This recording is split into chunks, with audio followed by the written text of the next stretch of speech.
정확한 사망 원인을 밝히기 위해 1차 부검을 진행한 결과 사인 불명으로 나왔습니다.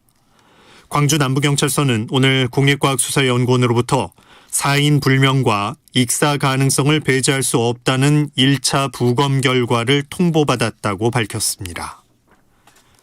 날씨입니다. 오늘 중부지방은 장마전선의 영향으로 흐리고 비가 오겠고 남부지방은 무더운 날씨가 이어지겠습니다. 수도권과 강원 내륙에는 비가 내리는 동안 돌풍이 불고 천둥 번개가 치는 곳도 있겠습니다. 내일 중부지방은 대체로 흐린 가운데 수도권과 강원 내륙에는 오후까지 장맛비가 이어지겠고 남부지방과 제주도는 가끔 구름만 많이 끼겠습니다. 내일 아침 기온은 전국이 21도에서 25도로 오늘과 비슷하거나 조금 높겠습니다. 서울의 현재 기온 21.4도입니다. 일라디오 5시 뉴스를 마칩니다. 아나운서 김재웅이었습니다. KBS. 대한민국 중심 채널 KBS 1라디오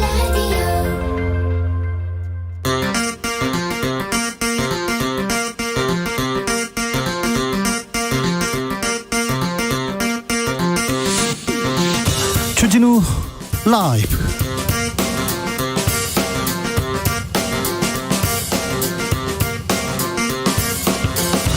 (2022년 6월 30일) 목요일입니다. 안녕하십니까, 주진우입니다.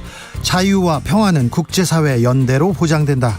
윤석열 대통령이 나토 정상회의에서 한 연설의 일부분입니다. 미국 주도 중국 견제에 발을 맞춘 건데요. 북한과 중국, 러시아를 자극해서 동북아 정세 경색될 수 있다 우려도 나옵니다. 윤석열 정부 외교 정책의 방향 괜찮은 걸까요? 지금은 글로벌 시대에서 짚어보겠습니다. 국민의힘에서 친윤계로 분류되는 박성민 당대표 비서실장이 전격 사임했습니다. 징계설 높아지고요. 이준석 대표 모종의 결단 임박했다는 관측 나오기도 합니다. 윤 대통령 오늘 밤 귀국행 비행기에 오르는데요. 윤 대통령과 이준석 대표의 관계 어떻게 될까요? 기자들의 수다에서 전망해봅니다. 강병원, 강훈식, 박용진, 민주당 97그룹 대표주자 국회의원 3인방들이 당대표 선거 출마를 선언했습니다. 이재명 의원 도전도 기정사실화되고 있는 분위기인데요. 어차피 당대표는 이재명이다 분위기 있는데 또 반론도 있습니다. 민주당 대표 어떻게 흘러가는 걸까요? 주스에서 살펴보겠습니다. 나비처럼 날아 벌처럼 쏜다. 여기는 주진우 라이브입니다. 오늘도 자중차에 겸손하고 진정성 있게 여러분과 함께 하겠습니다. 무사히 출근하셨죠? 무사히 잘 계시죠? 어제 오늘 비가 엄청나게 오네요. 오늘 여의도 KBS 오는 길에 소나기 만났는데요. 참 무섭게 오더군요. 한강 많이 불어났습니다. 서울 동부간선도로 잠수교 일부 도로들 통제됐다고 합니다. 참고해 주시고요. 그리고 강 주변으로 이렇게 가면 안 됩니다. 산도 좀 위험합니다. 퇴근길 교통 상황 유의하시고요. KBS 1라디오 이렇게 들으면서 날씨 상황 꼼꼼하게 살피면서 무사히 귀가길 바라겠습니다. 장마철이어서 비도 오고 안 덥고 너무 좋다 이런 분도 있습니다. 아니다 나는 장마철이 너무 힘들어요 이런 분도 있습니다. 어떻게 장마 보내고 계신지 소식 궁금합니다. 들려주십시오. 그리고 오늘 6월 30일 6월의 마지막 날입니다. 2022년도 절반이 지났습니다. 여러분의 2022년은 어땠습니까? 절반 힘들었다 그런 분들 있습니다. 이만하면 괜찮아서 그런 분도 있습니다. 괜찮습니다. 우리한테는 지금 2022년 절반이나 남았습니다. 자, 2022년 6월 여러분의 반년은 어땠는지도 알려주십시오. 샵 9730 짧은 문자는 50원, 긴 문자는 100원, 콩으로 보내시면 무료입니다. 참고로 저는 무척 힘들었어요. 힘들었어요. 빨리 가라 전반기. 이제 후반기가 있으니까 또 힘을 내보자고요. 그럼 주진우 라이브 시작하겠습니다.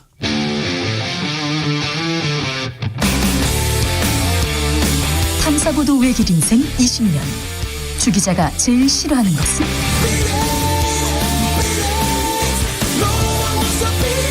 이 세상에서 비리와 부리가 사라지는 그날까지. 오늘도 흔들림 없이 주진우 라이브와 함께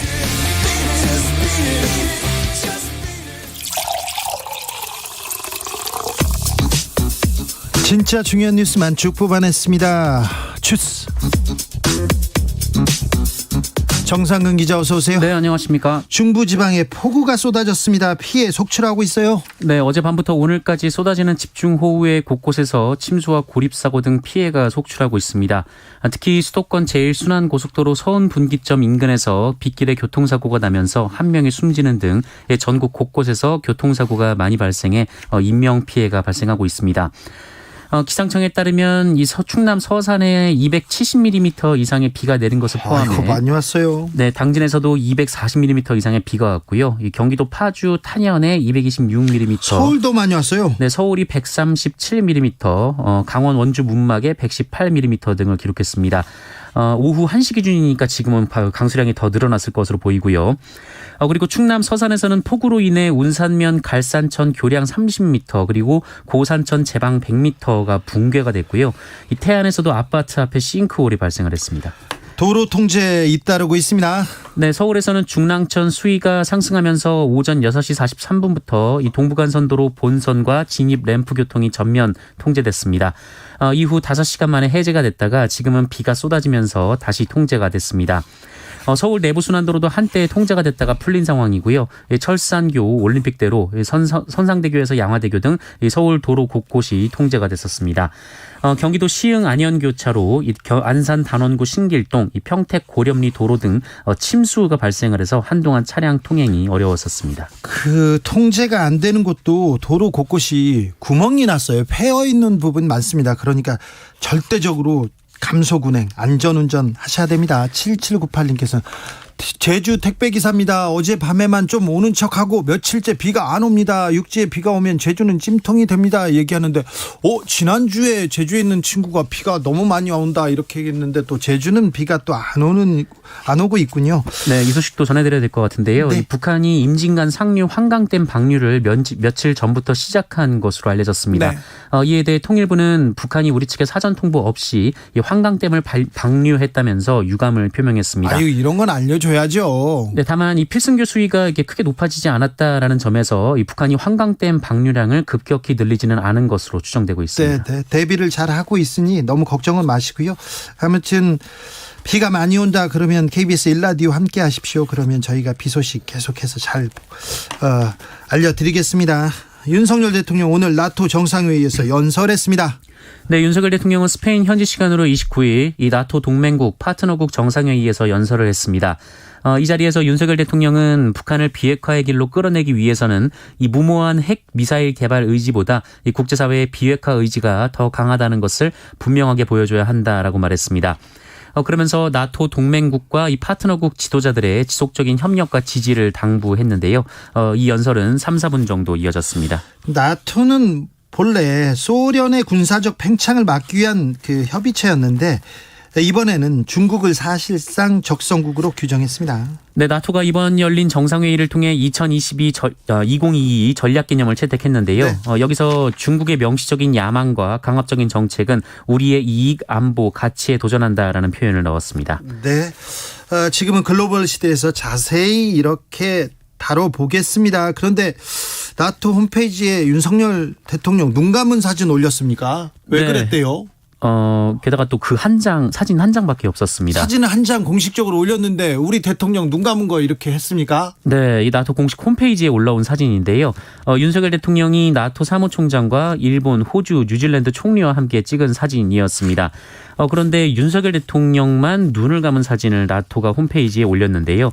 외교적 결례라는 지적이 나오고 있습니다. 왜 그랬을까요? 사진 찍을 때 일부러 눈을 감은 건 아니실 텐데. 네, 살펴보겠습니다. 이따가. 민주당이 원구성 협의 좀 더 하겠다. 주말까지 더 협의하겠다. 이렇게 얘기합니다. 네, 이 민주당이 오는 1일 본회의를 열어서 국회의장을 단독 선출할 계획이었는데요. 이 계획을 연기했습니다. 권성동 국민의힘 원내대표가 2일 이 필리핀에서 귀국하는 만큼 추가 협상의 문을 열어둔다라는 입장인데요. 네. 박홍근 민주당 원내대표는 이 국민의힘과 보다 지속적으로 협상을 이어가고자 한다라고 얘기를 했고 국민의힘을 더 기다려보자는 의원총회에서 의원들의 뜻이 있었다라고 말했습니다. 네. 경찰은 이재명 의원 관련 압수수색 벌이고 있다고요? 또요? 네. 경찰이 지난 대선 당시 불거졌던 논란 중 이재명 의원 자택 옆집에 경기주택도시공사 합숙소가 위치해 있었던 것과 관련해 네. 오늘 GH 측을 압수수색했습니다. 네. 경기남부경찰청은 오늘 오전 9시 30분 이 경기도 수원시에 위치한 GH 본사의 압수수색에 돌입했는데요. 예. 압수수색 대상지는 GH 본사 한 곳이었던 것으로 전해졌습니다. 앞서 국민의힘은 지난 2월 이 GH 합숙소가 이재명 의원의 자택 옆에 있었던 것은 불법적으로 이재명 후보의 대선 준비를 도왔던 것이다라고 주장하며 이현욱 전 GH 사장을 검찰에 고발한 바 있습니다. 네. 경찰은 지난 4월 해당 아파트의 관리사무소를 압수수색하면서 강제 수사 전환한 바 있습니다. 압수수색 많이도 합니다. 이재명 의원에 대한 수사 도대체 몇 개입니까? 네, 지난 대선 이후 이재명 의원에 대한 각종 고발 사건 수사가 전방위적으로 이어지고 있습니다. 네. 지난 4월 경찰은 이 김혜경 씨 법인카드 유용 의혹을 수사하겠다면서 경기도청 총무과 등 사무실 여러 곳에 압수수색을 했고요. 의혹의 핵심 인물인 전 경기도청 총무과 별정집 5급 공무원 배모 씨 그리고 이 수도권 지역 식당 등 129곳을 압수수색했습니다. 129곳을 압수수색했어요. 네, 그리고 지난달 2일에는 이 성남FC 후원금 의혹 수사를 위해서 이 성남시청 정책기획과 등 5개 부서 그리고 보름 뒤에는 두산건설과 성남FC를 잇따라 압수수색했습니다. 네. 그리고 지난 16일 백현동 아파트 개발 사업 의혹 관련해서 성남시청을 압수수색했고요. 그 하루 전날에는 이재명 의원의 측근으로 알려진 김인섭 씨의 자택과 사무실 그리고 부동산 개발회사의 대표 자택과 사무실을 압수수색하는 등 현재 거의 한 달에 한두 번꼴로 강제 수사가 이어지고 있습니다. 의혹이 있고 또 고소고발이 있기 때문에 수사한다. 네, 거기까지는 알겠는데 압수수색이 참 많군요. 오래 진행되는군요. 뭐 이거는 다른 건이지만 이재명 시장이 경기도지사가 됐을 때 그때도 경찰이 엄청 대대적인 수사를 했습니다. 제가 참고인으로 불려갔는데 저보고 경찰이 도지사하고 여배우하고 무슨 관계냐고 물어봐요. 그래서 경찰한테 제가 물어봤죠. 도대체 제가 어떻게 아냐고, 관심도 없고 그걸 지금 나한테 왜 물어보냐고 얘기를 했었는데 자기네들이 물어보놓고 그러게요 얘기하더라고요. 그런 수사는 아니겠죠 이번에는. 네, 참 네, 수사가 많기도 합니다. 민주당 97그룹 인사들 잇따라 대표 선언 출마하고 있습니다. 네, 민주당 강훈식 의원은 오늘 기자들에게 메시지를 보내서 이번 주 일요일 당대표 출마를 선언할 것이다라고 밝혔습니다.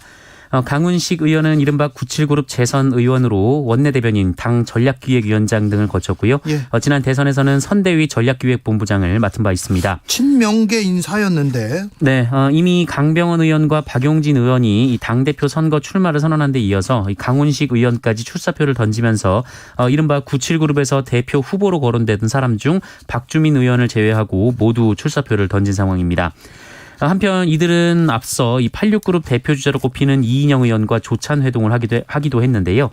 이인영 의원이 여기서 이들의 대표 출마를 서둘러줄 것을 촉구했다라는 보도가 나오기도 했습니다. 네, 86그룹은 또 어떻게 움직이는지 민주당 대표 경선은 어떻게 되는지 네, 관심이 계속 조금 증폭되고 있습니다. 지금은 관심은 그렇게 크지 않아요. 지금은 어차피 대표는 이재명 이런 얘기가 나오는데 어떻게 이 흥행 분위기를 만드느냐도 또 민주당한테는 네, 관건이 될 것도 같습니다. 국민의힘 상황은 조금 더 복잡할 수도 있어요.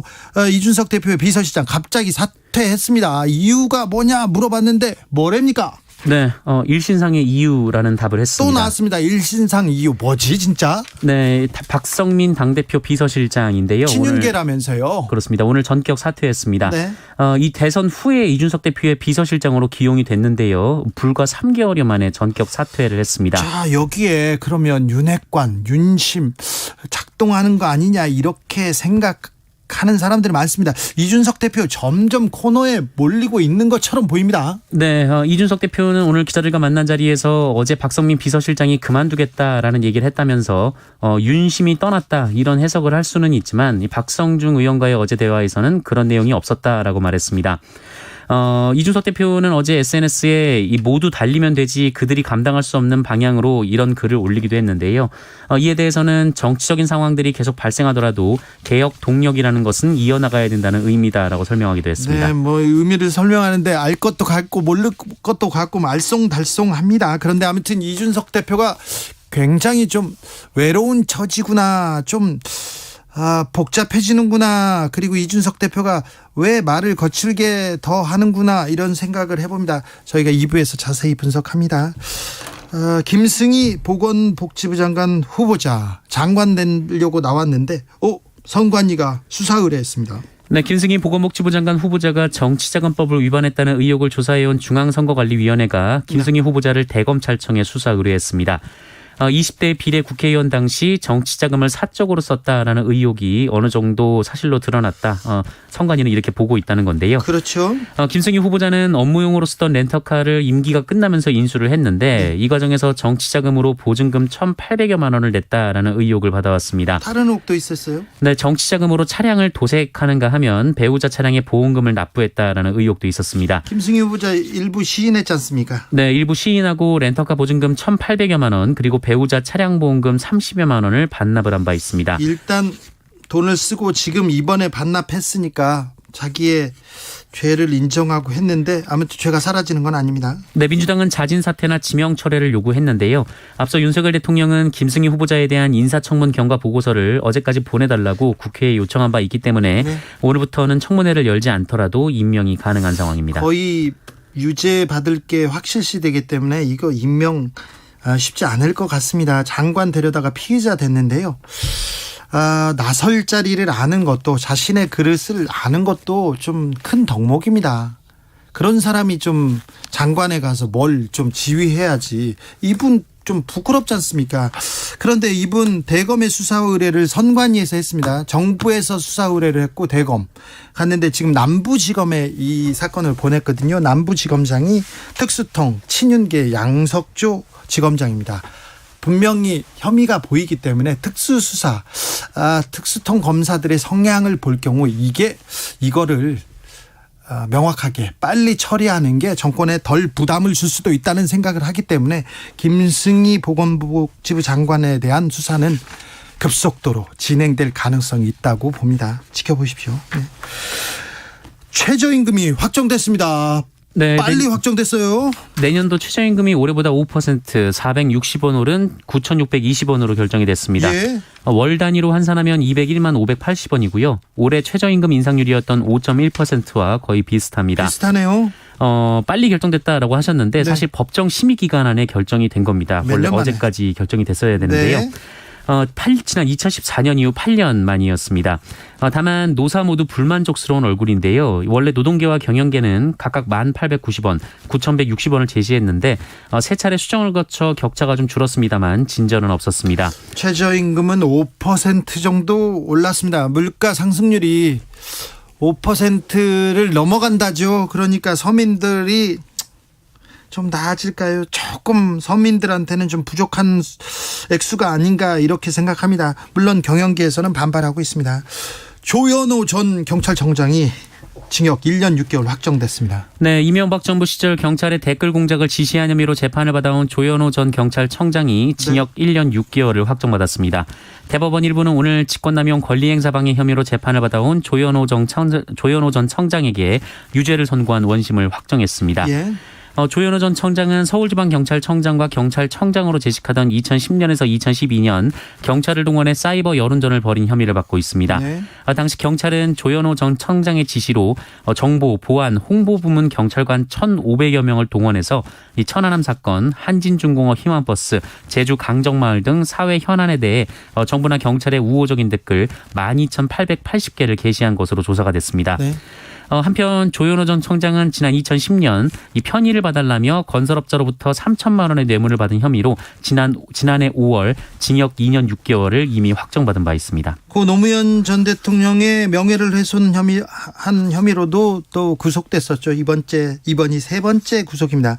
경찰을 정치에 개입하도록 이렇게 지시했으면 이거는 절대 용서할 수 없는 범죄죠. 큰 범죄에 맞습니다. 그런데 조현오 전 경찰청장이 경찰 내에서는 신망이 매우 두터웠습니다.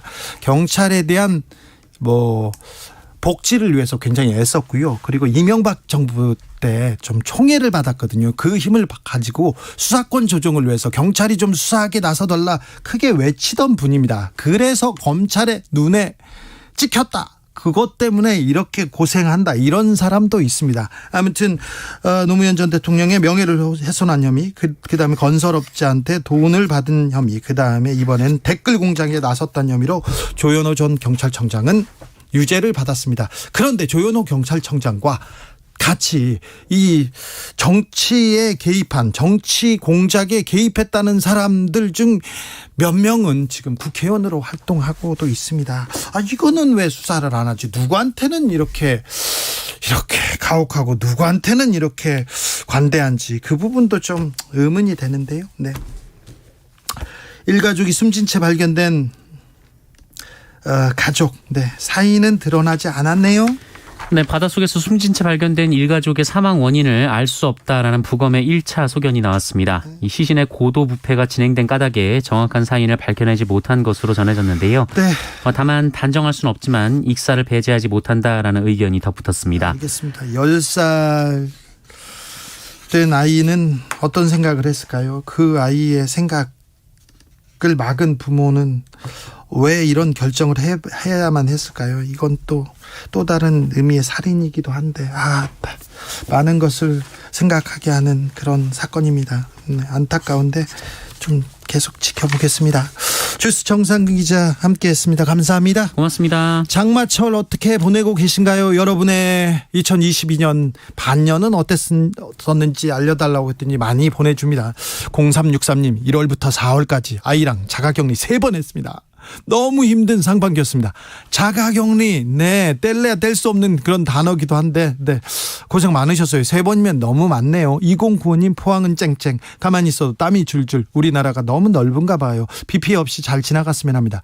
국지성, 소나기성 장마, 얘기 계속 나옵니다. 어디는 덥고 어디는 비가 계속 쏟아지고, 그래서 어제 기상예보관님께서 말했다시피 국지성, 그러니까 이 지역은 오고 그 옆 지역은 안 올 수도 있습니다. 그러니까 또 조금 더 주의를 기울여야 합니다. 4831님 눈 깜빡하니까 상반기 갔어요. 너무 빨리 가요. 아직도 우리한테는 6개월이 남아 있습니다. 7090님 5살 남아를 둔 워킹맘입니다. 4월부터 어린이집, 올해는 유치원에 들어가면서 매일 퇴근하고 하원하면서 라디오 듣고 있는데요. 장마가 시작된다는 말에 엄마 회사를 어떻게 갈지 걱정해주는 아들과 함께하고 있어요. 아들이 효자네. 아들이 나 비 맞았어 이런 얘기 안 하고 엄마를 걱정하고 엄마 회사 어떻게 가. 7090님 아이고 참 훌륭하신 아들을 두셨어요. 저보다 훨씬 낫습니다. 저보다 참 훨씬 낫습니다. 네. 김성재님 저는 비 오는 날 호박전에 막걸리 한 잔 하고 있습니다. 지금 이런 거를 전문용어로 염장이라고 하는데 비 오는 날 좋죠. 일찍도 가셨습니다. 성재님. 네. 조금만 드시고요. 8430님 시골은 비가 안 와도 걱정, 비가 너무 와도 걱정입니다. 지금 밖에 다니지도 못할 정도로 하루 종일 폭우가 쏟아집니다. 심어놓은 포도, 토마토 같이 쏟아져서 애가 탑니다. 아이고 비가 안 와도 걱정, 와도 걱정, 걱정이네요. 조금만 와야 될 텐데 포도야 토마토야 건강히 좀 잘 지켜다오 있어다오. 교통정보센터 다녀오겠습니다. 유하영 씨. 이 시각 교통정보입니다. 서울 시내에 다시 비가 많이 오고 있습니다. 통제되는 곳이 여전히 많아서 퇴근길 상황이 어려운데요. 동부간선도로 전면 통제되고 있고요. 내부순환도로 마장에서 성동 분기점 쪽으로도 운행을 할 수 없습니다. 잠수교도 여전히 통제 중이고요. 양재천 하부도로와 철산대교 하부도로도 전 구간 차단됐습니다. 서빙고로 신동아 쇼핑 지하차도에서 녹사평대로 쪽으로도 전면 차단 중이고요. 올림픽대로 공항 쪽 여의상류 나대목 진출입로 이용을 못합니다. 도로 이용에 참고하셔야겠습니다. 고속도로는 퇴근 차량들이 늘고 있지만 정체가 심하진 않은데요. 통영 대전고속도로 대전 방면 비룡 분기점 1차로에서 사고 났고요. 부근으로 정체입니다. KBS 교통정보센터였습니다.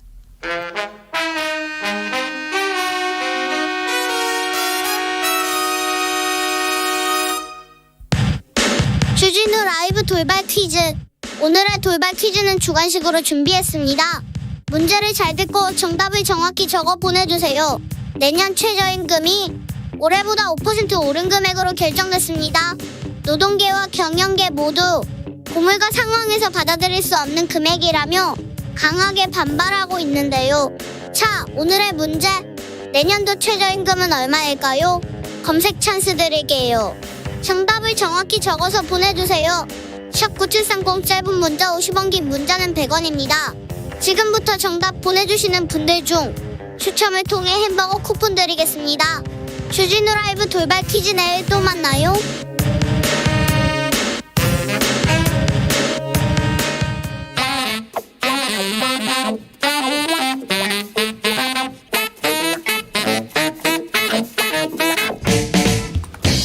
세계는 넓고 이슈는 많다. 목요일은 우리의 시야를 국제적으로 넓혀봅니다. 국내 뉴스, 국제 이슈 다 덤벼라. 지금은 글로벌 시대.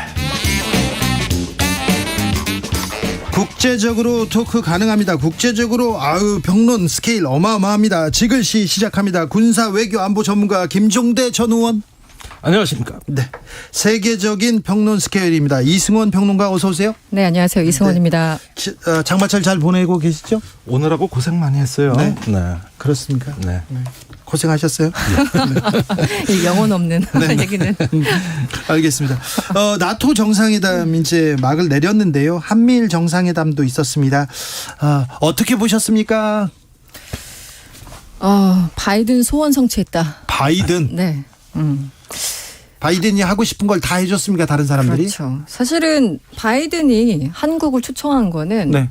저는 엄밀하게 말씀드리면 뭐 제 개인적인 주관적인 판단이지만 나토에 초청한 것보다는 이 한미일 정상이 한 자리에 만나서 사진 한 컷을 찍기 위해서 네, 물타기 하기가 가장 좋은 장소가 나토 정상회담이었다라고 전 생각을 하고 있습니다.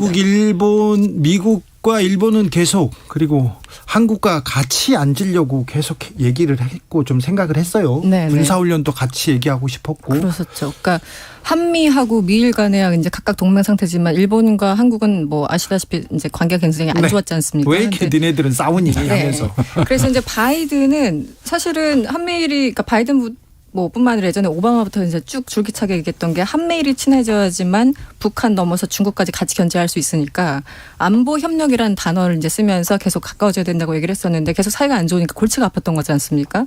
그래서 2015년 당시 지금 국무부 부장관하고 있는 당시 웬디 셔먼 그 네. 머리 하얀 그 여자분 있지 않습니까? 그분이 이제 차관이었어요. 2015년에. 이런 얘기를 당시 했습니다. 정치 지도자가 과거의 적을 비난함으로써 값싼 박수를 얻는 것은 어렵지 않다. 네. 이러면서 이제 한국을 비난하는 그런 워딩이 있었어요. 네. 그리고 당시 존 케리 국무장관도 역시 15년이었는데 한일 이제 역사를 극복하고 앞으로 좀 미래지향적으로 좀 나가봐 이러면서 이제 그 해 말에 있었던 게 바로 위안부 합의였습니다. 2015년 12월에. 그러니까 그냥 그런 흐름이죠. 바이든도 그 중심에 부통령으로 당시에 있었고요. 그러니까 이번에 이제 한미일이 하도 안 만나고 자꾸 싸우니까 이번에 바이든 대통령은 이제 사전 정지 작업을 아마 했겠죠. 한일 회담하고 그러니까 한미 회담하고 근데 미일 정상회담 했을 때 지난 5월에 그리고 이번에 초청을 하면서 이 한미일 사진 한 컷을 만들어낸 것이 아닌가. 근데 세 명이 만나서 25분 만났어요. 그러니까 네. 별다른 얘기가 뭐 특별히 없었겠죠, 사실은. 인사하고 악수하면 15분 정도 됩니다. 네. 네. 예, 그 뭐 이승원 평론가께서 이렇게 셋이 만나기가 이렇게 힘들구나. 그런 점에서 소원 풀었다. 지금 이런 말씀이신데 그럼 내용을 한번 들어가 보기로 하죠. 자, 이 한미일 3국이 협력해서 북핵 문제에 대응한다. 이 북핵 문제가 제일 중요하다. 네. 사실 어떻게 보면은 외교장관 삼국 회담에서 다 했던 얘기예요. 네. 똑같은 얘기입니다. 오히려 이 회담이 열리기 전에 제이크 설리반 백악관 안보보좌관이 중국에 관한 얘기도 나올 거다. 네. 또 북한의 자금줄을 끊는 방안이 협의될 거다. 이런 이야기를 했는데 막상 정상회담 발표에는 그런 내용이 없습니다. 네. 단지 삼국이 협력해서 북핵 문제에 철저히 대비하자, 북한 미사일에 대비하자 이렇게 얘기를 했는데 오히려 구체성은 기시다 후미오 일본 총리의 말이 상당히 한 스텝 더 나갔어요. 공동 군사 훈련을 한다.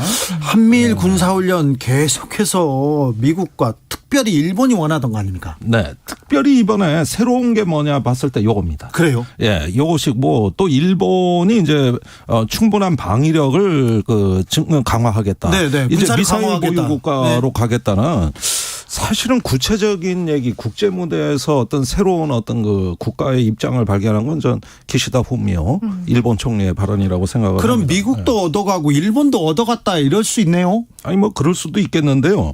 이렇게 되면서 북핵 문제가 가장 중요하다는 걸 뭐 우리가 성과로 이야기하기에는 상당히 무리가 있습니다. 반면에 우리 바로 제일 가까운 곳에 군사 대국이 탄생하는 거예요. 강대국이 이제 미사일을 가진 나라가 탄생하는 거거든요. 네.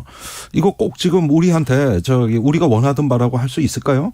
또 그다음에 이제 북핵을 관리하기 위한 북한의 위협을 관리하기 위한 국제 공조의 일환으로 곧 미국의 재무부 장관이 한국을 방문할 예정이고 네. 돈줄을 끊는 문제, 이 문제를 협의한다는 건데 원래 이런 건 유엔 안보리나 국제사회에서 다 돼왔던 겁니다. 그런데 요즘 유엔 안보리가 식물위원회가 되고 나니까 한미일이 모여서 어떤 자금줄을 끊는 방법을 찾아보자. 뭐가 있을까요? 제가 보기에는 뭐 세컨더리 보이콧이라고 그래서 중국, 러시아에 북한과 거래하는 은행이나 사업가를 잡아내자. 뭐 이런 게 나올지. 이게 상당히 무리수거든요, 사실은. 그런 면에서는 북한이 제일 중요하다 하는 동어반복 외에 구체적인 건 없었고 일본은 이렇게 근육을 과시하는 강해진 일본의 자신의 면모를 과시한 거예요. 제가 보기에 한미일 그 득실을 계산하자면 굳이 그렇게 일본의 어떤 그 자기 과시판이었다 이렇게 정의하는 것이죠. 그 워딩이 중요한데 지금 의원님이 말씀하시는 그 기시다의 총리의 워딩은 이런 겁니다. 이 북한 핵실험이 이루어지는 경우에도 공동훈련을 포함해서 한미일이 함께 대응해 나가고자 한다라는 거였고요.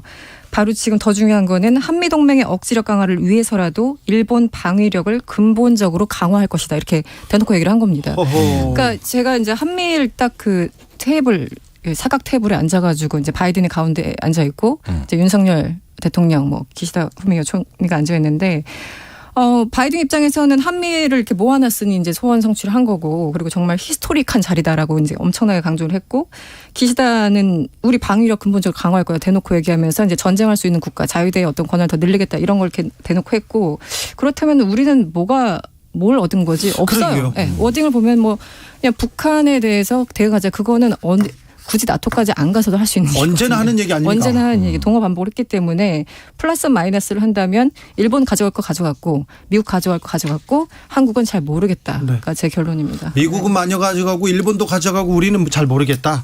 북한은 좀 불구덩이에 두 발을 묻은 것이다 이러면서 비난하기 시작했습니다. 네. 최근에 북한이 7차 핵실험을 자제하고 있죠. 네. 예, 진즉할 거라는 게 계속 늦어지고 있어요. 네. 아무래도 중국 요인이 컸다고 봅니다. 만약에 7차 핵실험을 강행하면 미국의 전략 자산이 지금 전부 쫓아오기로 돼 있거든요. 네. 항공모함이 또 서해에 들어올지 모르고. 네. 전략 잠수함, 핵 잠수함이 들어오고 이걸 지금 중국이 마땅치가 않은 거예요. 네. 그래서 지금 이런 게 들어오면 지금 중국도 어렵다 그러니까 북한이 좀 자제해 줬으면 좋겠다. 네. 이렇게 관리되는 구조거든요. 그런데 지금 북한은 이거 못해서 난립니다, 사실은. 올해 8차 당대회 이후로 지난번에 중앙군사위 확대회의에 이르기까지 네. 강대강을 하도 여러 번 천명해서 예. 이젠 북한이 뭘 세게 발언해도 강경 발언 같지가 않아요. 네네. 그러니까 휘날레가 있어야 되고 활용점장이 있어야 되는데 네. 결국은 이런저런 그쪽도 어떤 주변 정세 때문에 핵실험을 미뤄왔던 입장이란 네. 말이죠. 그런데 한국이 나토 회의 가가지고 이제는 중국의 격한 반응을 일으키니까 이때다 싶은 거죠. 네. 이때다. 중국이 저렇게 반발하고 있을 때 우리도 숟가락 얹어서 어떤 한일을 압박하는데 또 한 번 존재감을 과시하고 이건 뭐 정해진 수순이 아닌가 생각이 들어요. 그러면 핵실험 가능성이 좀 높아지는 거네요. 아니 그러니까 지금 한국에 대해서 중국이 굉장히 말하자면 격한 반응이 네, 나오고 네. 있거든요. 네. 사실 호주나 일본은 원래 반중전선에 많이 기울어진 나라입니다. 예. 그런데 한국은 새로 가담한 나라거든요. 예. 그러니까 특히 한국에 서운한 거예요. 밉죠. 예. 그래가지고 황구시보 인민일보의 자매지 글로벌 타임즈에서 뭐라 그랬냐면 정상회담 전에 만약에 이렇게 나토에 경도되면은 한반도에 안보 위기 상황이 발생할 것이다. 아이고. 제가 보기엔 최고의 협박이거든요. 네. 예, 이런 어떤 중국의 격한 반응이 나왔기 때문에 네.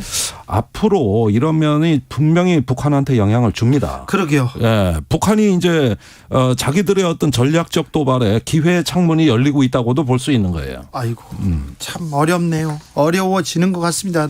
회의 한번 참석했는데 일단 기본적으로 중국, 북한 격하게 반응하고 있습니다. 물론 러시아도 기분이 매우 나쁠 것 같고요. 느티나무님께서 근데 나토 홈페이지 담당자는 좀 너무했어요 얘기합니다.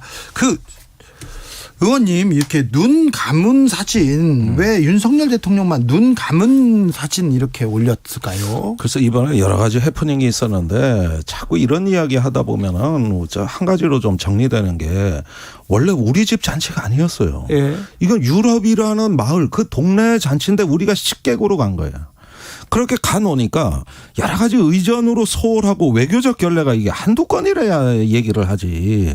나토 사무총장 면담 30분 기다리게 하고 결국 안 만나주고 그 다음날 만나고 핀란드하고 정상회담은 아예 취소되고 줄줄이 갔더니 뒤죽박죽이고 이 다자회담 나토 정상회의는 일종의 큰 홀 같아서 타운 미팅 홀 같이 이렇게 북적북적 하는 데지 한국을 위한 따로 어떤 뭐 배려나 존중을 해주기가 너무 어렵고 그다음에 워낙 의제가 첨예했어요. 네. 스웨덴, 핀란드 나토 가입 문제라든가 나토의 신전략 개념 채택이라든가 이런 중차대한 문제가 있는데 언제 동아시아 정치 거긴 파트너 국가 식객으로 오신 거거든요. 그러다 보니까 처음부터 우리가 너무 기대를 갖고 갔다.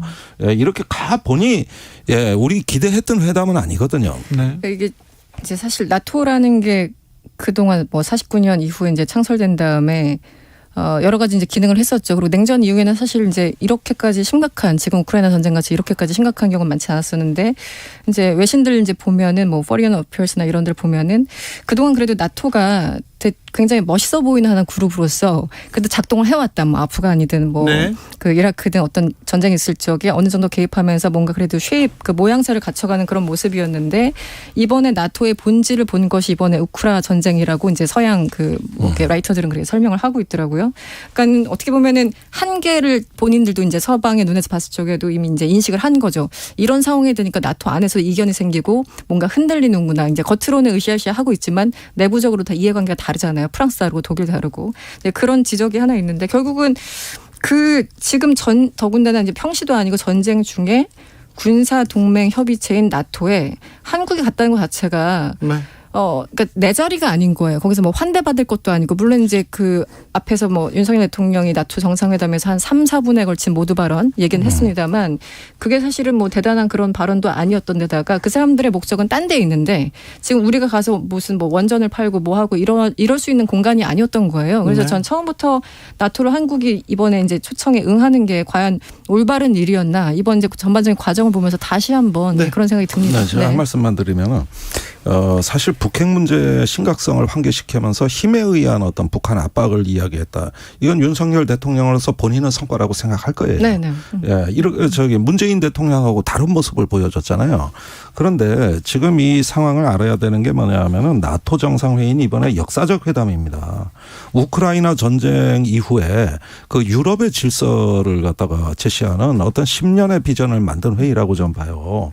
그런데 지금까지 EU가 브렉시트, 그다음에 프랑스, 독일의 독자 행보로 거의 빈사 상태였습니다. 네. 경제적, 사회적으로 유럽이라는 지역은 흔들리고 있었고 거의 뭐 유럽연합은 빈사 상태로 가고 있었다. 경제, 사회적으로는 그렇게 됐으나 분열되고 있으나 안보로 뭉친 겁니다. 결국은 전쟁 중에 러시아라는 새로운 공동의 적을 맞이해가지고 나토가 유럽의 질서를 세우고 그걸 넘어서 중국이라는 러시아 너머의 적까지 보다. 이래서 이제는 그 유럽의 동맹이 아니라 어떤 전 세계 글로벌한 어떤 그 연합 세력으로 진화하겠다는 얘기고 그래서 아시아의 식객들을 데려다 놓은 거거든요.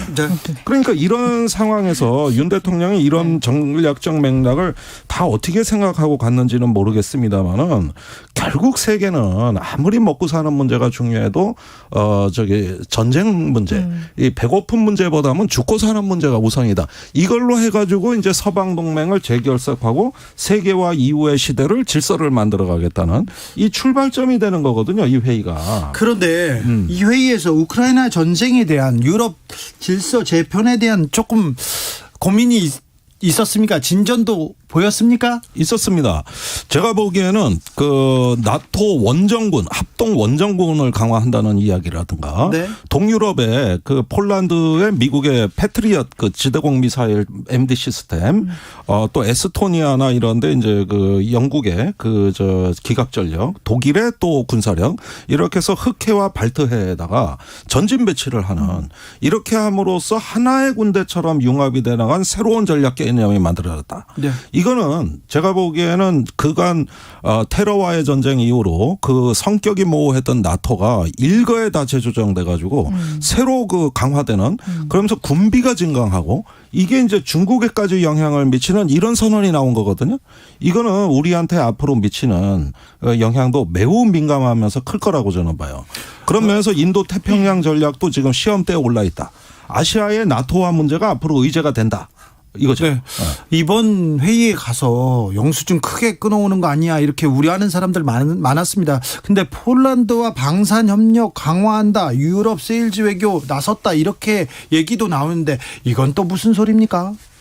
지금 그러니까 기본적으로 프랑스, 네덜란드, 폴란드, 덴마크 이런 이제 총리나 대통령을 만나가지고 양자회담을 하긴 했습니다. 그런데 이제 많은 시간을 할애한 건 아닌데 기본적으로 이제 프랑스에는 원전, 네덜란드에는 반도체 이런 것들을 이제 판매하겠다라는 거죠, 한마디로. 그래서 처음에 그러니까 나토라는 공간에 가는 게 굉장히 부담스러우니까 우리 김성환 실장이나 이제 외교안보 라인에 있는 사람들이 백브리핑을 하면서 우리는 민주주의와 보편적 법치와 그리고 인권에 대해서 이해관계를 같이 하는 사람들과 연대하기 위해서 가는 거야. 그리고 갔을 때 원전 세일즈 등등을 할 수 있어라면서 계속 이제 물타기를 좀 했었거든요. 예. 그러니까 어쨌든 거기에 대해서 성과가 있어야 되기 때문에 이 양자회담을 하면서 이런 성과들을 조금 만들어낸 건 사실입니다만 본질은 이번에 나토 정상회의가 역사적으로 굉장히 그 전략 개념이라고 해서 12년 만에 개정하고 우크라이나에 대해서 어떻게 할 것인지 전략을 세우는 굉장히 중요한 것이었기 때문에 사실 이런 것들은 주요 이슈에서 밀릴 수밖에 없는 거죠. 네. 네네.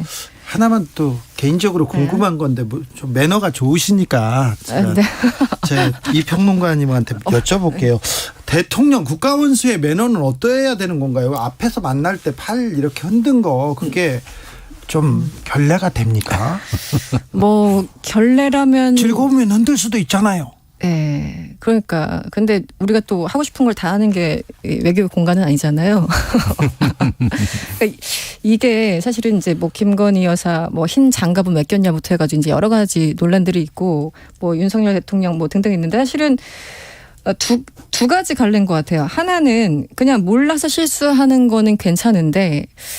지금 나오는 여러 가지 보면은 의전 쪽에서 잘못했나? 네. 라고 생각할 정도의 그런 것들도 좀 있었고. 잘 좀 챙겨줘야 되는데 처음이니까 그럼 더 좀 주시시켜야죠. 그렇죠. 심지어 이제 이렇게 엄청나게 많은 정상들이 만날 때는 그 동선 하나부터 문 여는 순서부터 위치까지 다 이렇게 포지션이 돼 있거든요. 그래서 주지시키고 연습하고 하긴 하는데 이번에 보면은 의전 쪽에서 잘못한 건지 의전에선 잘했는데 이걸 소화를 못 시킨 건지 아니면은 그게 별로 의미가 없었다고 받아들인 건지 잘 모르겠습니다만 좀 여러 가지 약간 좀 민망한 장면들이 있었던 건 사실이죠. 네.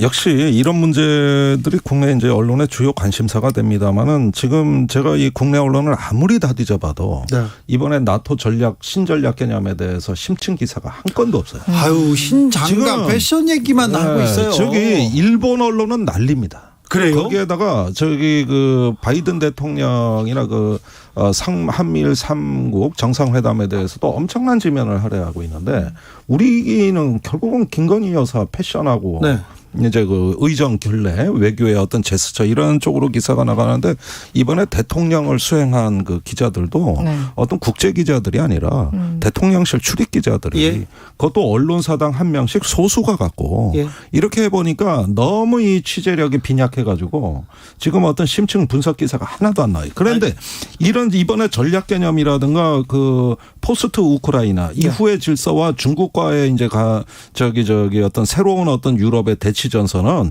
새로운 철의 장막이 쳐지는 거예요. 새로운 어떤 냉전의 대치선이 쳐지는 이 선언이 나온 거고 이후에 군사적 움직임이 따라온다 이 얘기를 하는데 한국 보고 협력하라는 겁니다. 자, 이 부분에 대해 중국이 지금 펄펄 뛰고 있어요.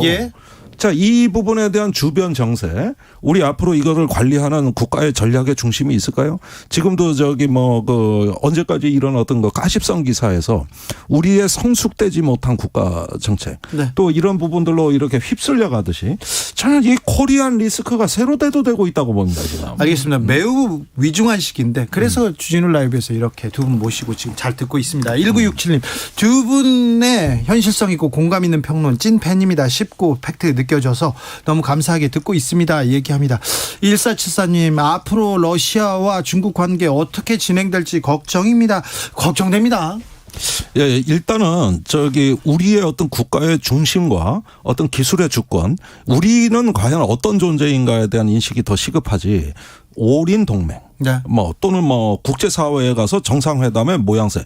지금 이러다가 휩쓸리다가 어디 가가지고 또 엉뚱한 얘기에 우리 성큼성큼 지금 한 발 두 발 빠져들어가고 있다는 이 지금 우리가 어디로 가고 있는지 모른다는 이 자체가 문제예요. 네. 그래서 제가 보기에는 그렇습니다. 중견국가로서 우리의 자존감이 있는가. 또 세계 속에 우리가 내놓을 수 있는 공공재가 있는가. 주변 정세를 우리가 주도할 수 있는 중견국가인가. 우리는 강해졌는가 이런 부분에 대한 먼저 국가적인 내부 성찰, 내부 지향적인 시각이 지금 대단히 급해졌습니다. 그러지 않고 이제 자꾸 이렇게 외향적인 그러면서 무언가 맞춰주드리는 또 이번에 일본에다가 만나자고 하면서 징용 노동자 문제 같은 경우 지금 졸속 처리될 조짐조차 보이는 이런 어떤 무리한 외교 이런 것들이 과연 무엇을 의미하는지 정말 한번 생각해 보지 않으면 안 될 때. 의원님 지금 말씀하신 이 전략 개념이라는 게 스트래티직 컨셉이라고 해서 이 향후 10년 동안 어떻게 할 것인지 전략을 정말 세세하게 해놓은 그 일종의 그러니까 10년간의 계획서라고 보시면 돼요. 그러니까 굉장히 최고의 어떤 내용들인데 아까 잠깐 이제 말씀드렸으면 12년 만에 개정이 됐고 이 안에 이 전략 개념이라는 이 보고서 안에 중국을 적시한 건 이번이 처음입니다. 네. 작년에는 공동 성명에 중국을 넣긴 했는데 이렇게 10년을 이제 내다보는 전략 개념이란 보고서에 중국이라는 걸 넣은 건 이제 처음이죠. 그리고 여기서도 그냥 중국을 한 번 언급한 게 아니라 이 정도예요. 중국의 야망과 강압적인 정책이 우리의 이익 안보 가치에 도전한다. 이렇게 쓰고 있어요. 그런데 이 수위 조절도 사실은 미국하고 영국 같은 경우는 좀 세게 가자라는 거였고 독일과 프랑스는 그래도 우리 중국과의 관계가 있으니까 조금 적게 가자. 그래서 수위 조절하느라고 이제 왜냐하면 외교문서는 단어 하나가 굉장히 중요하니까 형용사 하나가 중요하니까 그래서 이제 수위 조절 계속 내부에서 보고서 이제 계속 수정하다가 결국 나왔는데 중국이 지금 나토를 아태 지역으로 끌어들이는 것은 늑대를 집으로 끌어들이는 것 같다라고 이제 지금 반발하고 있는 게 바로 이런 점 때문입니다. 그러니까 유럽 사회에 있는 나토를 아시아판으로 다 확장시킨 거에 대해서 중국은 반발하고 있고 그렇다면 우리나라는 그 중간에 어디 설 것인가를 좀 생각을 해야 되는데 그 부분은 아직은 좀 보이지 않고 있습니다. 자, 이번에 폴란드에 미국 5군단 육군 병력의 본부가 만들어지고 영구 주둔한다고. 영구 주둔이고 주둔 병력이 이제 유럽 주둔이 10만 명을 넘어가고 있습니다. 네. 거기에다가 F-35 전투기를 미국의 러시아의 코앞에 배치하는 거예요. 네. 네. 거기에다 흑해 함대에 구축함을 추가 배치하고 그다음에 이번에 핀란드 스웨덴도 들어왔습니다만 나토 사무총장은 지금 4만 명이던 합동 원정군 이게 신속 대응군이거든요. 나토 산하에. 네. 이게 4만 명을 30만 명으로 늘리겠다는 거예요. 그러면은 유럽에 지금 20만 이상의 군대를 가진 나라가 없어요. 유럽에 쓸만한 군사력은 다 끌어모아서 하나의 군대로 만들어야 이 숫자가 나와요. 네.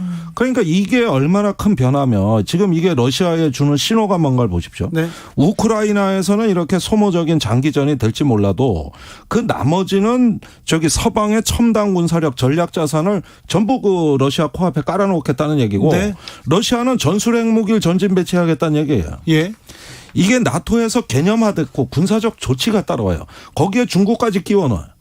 그러니까 이게 이 평평한 세계 여태까지의 어떤 평화로운 시기가 지나가나요? 다시 장벽 있는 세계, 장벽이 세워지는 시기로 가는 거예요. 얼마나 심각한 문제입니까? 나토 가입 때문에 지금 우크라이나 전쟁도 명목상 시작된 거 아닙니까? 네. 핑계는. 근데 스웨덴, 핀란드가 이제 가입했고 튀르키예 입장을 바꿨고요. 러시아에서는 지금 계속 좀 격한 반응 나오는데 러시아가 또 다른 좀 바보 같은 결정을 하지 않을까. 그거 걱정됩니다. 네, 그래서 지난달에 미국의 CSIS에서 나온 커밍스톰 다가오는 폭풍이라는 아주 의미 있는 보고서가 나왔는데 또 나왔습니다. 네, 미국의 최고의 전략가들이 다 참여한 워게임에서는 네. 폴란드로의 확정 가능성을 러시아가 고민할 것이다. 예. 그러면서 이제 전술핵 무기 전신 배치라든가 여러 가지 어떤 새로운 전략 옵션을 고려할 거다 이렇게 보고 대비를 해야 된다는 거거든요. 지금 세계적인 금융위기, 에너지위기, 식량위기가 이래 확산돼 있는 상황에서 전쟁 피로도는 높아지지만 물러설 수 없는 치킨 게임이 서방 나토와 러시아 간의 전개가 됐을 때 우리가 지금 자유와 민주주의의 이름으로 서방 동맹을 지지하는 문제는 듣기에는 좋지만 네. 과연 앞으로 따르는 책임과 비용 그다음에 우리 스스로 감당해야 될 몫도 진지하게 고려해야 될 겁니다. 우리가 이 권력의 틈바구니 안에 지금 뛰어든 상황이 됩니까?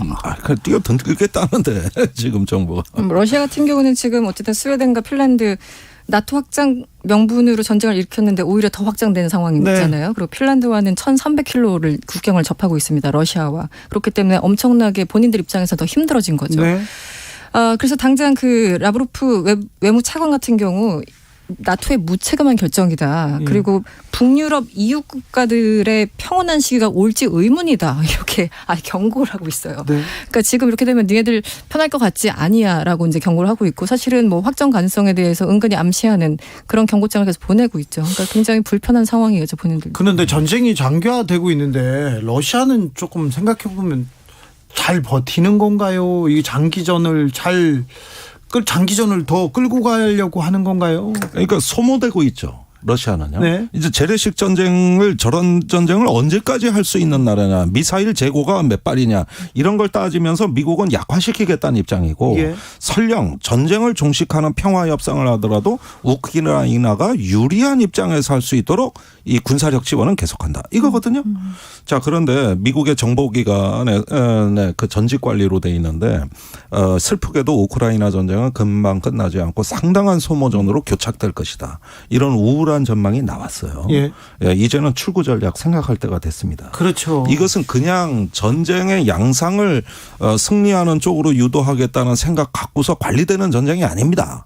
굉장히 피로해지고 있어요. 그 키신저 전 국무장관이나 이제 그런 분들이 사실은 이제 돈바스 동부 지역 어느 정도 좀 양보하고 끝내야지라고 얘기를 했었는데 사실 이제 돈바스가 완전 장악됐거든요. 그래서 뭔가 러시아는 더 많이 얻고 끝낼 지금 요산인 거고 그래서 더 많이. 네, 그리고 중부 지역까지 지금 공격하고 있고 다시 이제 수도 지역까지 공격을 하고 있는데 정말 소모전 양상으로 가고 있는 게 사실입니다. 네. 결국은 세력권을 수호하겠다는 거예요. 이건 변하지 않아요. 지금은 글로벌 시대 세계 정세 많이 배워봤습니다. 김종대, 이승원 두 분 감사합니다. 고맙습니다.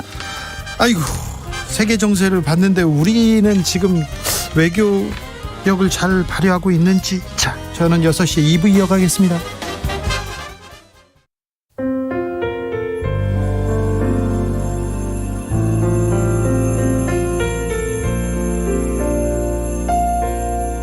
KBS 라디오 연중기획 희망충전 대한민국 488번째 이야기. 안녕하세요. 아나운서 이현주입니다. 재민이 엄마와 4명의 아이들은 가정폭력 피해자 쉼터에서 생활하고 있습니다. 남편의 폭언과 손찌검이 아이들에게 이어지는 걸 더 이상 두고 볼 수 없었던 엄마. 아무런 짐도 챙기지 못한 채 아이들의 손을 잡고 무작정 집을 뛰쳐나왔습니다. 그렇게 쉼터에 몸을 맡긴 지 벌써 한 달. 이제 겨우 10살밖에 안 된 재민이는 여전히 두려움에 떨고 있는 동생들을 따뜻하게 안아줍니다. 엄마는 그런 재민이가 대견하면서도 마음이 아픈데요. 재민이네 가족이 지금의 위기를 극복하고 보다 안정적인 환경에서 살아갈 수 있도록 여러분이 따뜻한 격려를 보내주세요.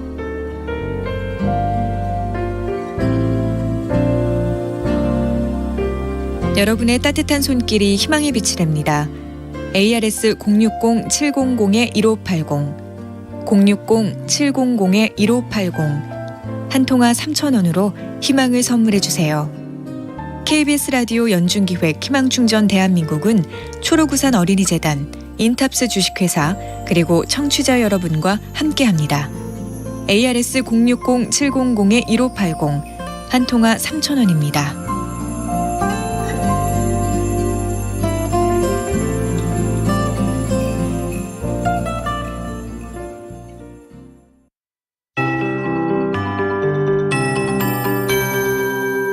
KBS 58분 날씨. 중부지방과 경북에 오늘도 장대비가 내리면서 산사태 위기경보 주의 단계가 내려져 있습니다. 수도권과 강원 중북부에 호우특보가 발효 중인 가운데 서울 등 수도권은 대부분 호우경보가 내려진 상태인데요. 수도권과 강원도는 내일 늦은 오후까지 비가 이어지겠습니다. 앞으로 30에서 80mm, 서울과 인천, 경기 북부엔 120mm 넘게 오는 곳이 있겠고요. 경기 북부와 강원 영서를 중심으로 시간당 30에서 50mm의 폭우가 예상돼 하수도 역류나 저지대 침수에도 각별히 주의하셔야겠습니다. 충청 북부는 오늘까지 최대 150, 충청권 남부와 경북 북부에 20에서 70, 그 밖에 강원 동해안과 남부지방, 제주도에 5에서 40mm가 더 오겠습니다. 충청 이남 지역은 내일 오후부터 최대 40에서 60mm의 소나기가 지나겠습니다. 한편 남부지방엔 산발적으로 비가 오는 가운데 무더위가 이어졌습니다. 강원 남부 동해안과 충청 이남으론 폭염주의보가 다시 확대했고 대구 경북엔 폭염경보가 내려져 있는데요. 오늘 밤도 동해안을 중심으로 열대야가 나타날 수 있겠습니다. 내일 한낮 기온은 서울이 31도, 대전, 광주 33도, 대구 35도 안팎으로 오늘보다 덥겠습니다. 지금 서울의 기온은 21.2도, 어제부터 서울엔 205mm의 비가 내렸습니다. 박다효입니다.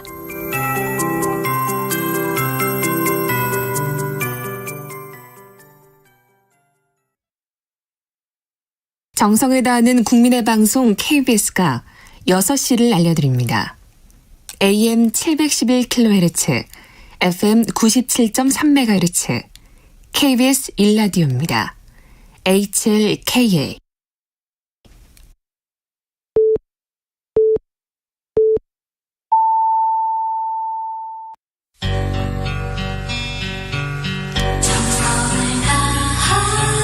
정성을 다하는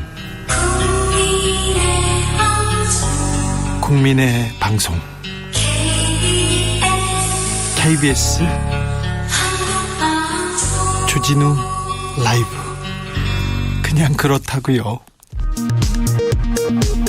이 시각 라디오 정보센터 뉴스입니다. 나토 정상회의 정상 환영 만찬에서 바이든 미 대통령이 윤석열 대통령과 눈을 마주치지 않고 악수했다는 이른바 노룩악수 논란에 대해 대통령실 측이 찰나의 순간을 두고 양국 관계와 정상관계를 재단하는 건 위험하다고 밝혔습니다. 김승희 보건복지부 장관 후보자의 정치자금법 위반 의혹 사건이 서울 남부지검으로 배당됐습니다. 21대 국회 전반기 보건복지위 소속이었던 더불어민주당 의원들은 윤석열 대통령에게 김승희 후보자 지명을 철회하고 대국민 사과하라고 요구했습니다. 송원석 국민의힘 원내수석 부대표는 문재인 정부 시절 임명된 홍장표 한국개발연구원 원장과 전현희 국민권익위원장, 정혜구 경제인문사회연구회 이사장, 이석현 민주평통 수석 부의장의 자진 사퇴를 촉구했습니다. 헌법재판소는 서울고법의 열람 등사 허용 결정에도 불구하고 검찰이 보관 중인 진술조서 열람 등사 신청을 거부한 행위에 대해 재판관 전원일치 의견으로 위헌 결정했다고 밝혔습니다. 지금까지 라디오 정보센터 뉴스 정한나였습니다.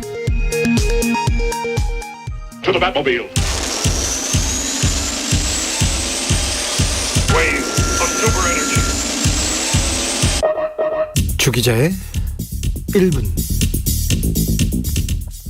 한때 생각했습니다. 견뎌낼 수 없을 거라고. 삶은 끔찍한 노래일 뿐이라고. 하지만 이젠 알아요. 진정한 사랑의 의미를. 난 믿어요. 내가 하늘을 날 수 있다는 것을. I believe I can fly라는 노래의 가사 일부분입니다. 이 노래 다 아실 겁니다. 이 노래 부른 세계적인 R&B 스타 알 켈리가 미성년자 성착취한 혐의로 감옥에 수감됐습니다. 징역 30년 받았습니다. 재판에선 피해자들은 이렇게 말했습니다. 먹는 것부터 목욕하는 것까지 전부 허가를 받아야 했어요. 규칙을 어겼다는 이유로 얼굴에 배설물을 바르게 한 뒤 동영상까지 찍었어요. 담당 판사는 이보다 더 심각한 범죄는 거의 없다. 피해자들에게 사랑은 노예이자 폭력이라고 가르쳤다. 이건 성관계에 대한 것이 아니다.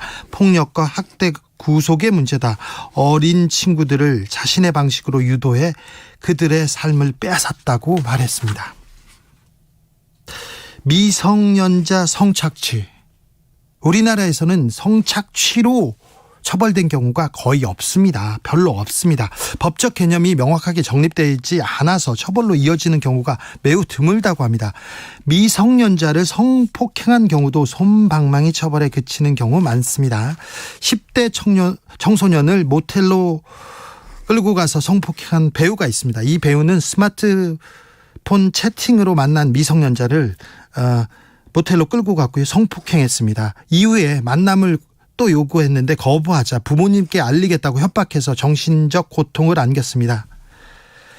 다만 우발적으로 범행을 저지른 점을 고려해서 판사는 집행유예 석방했다고 합니다.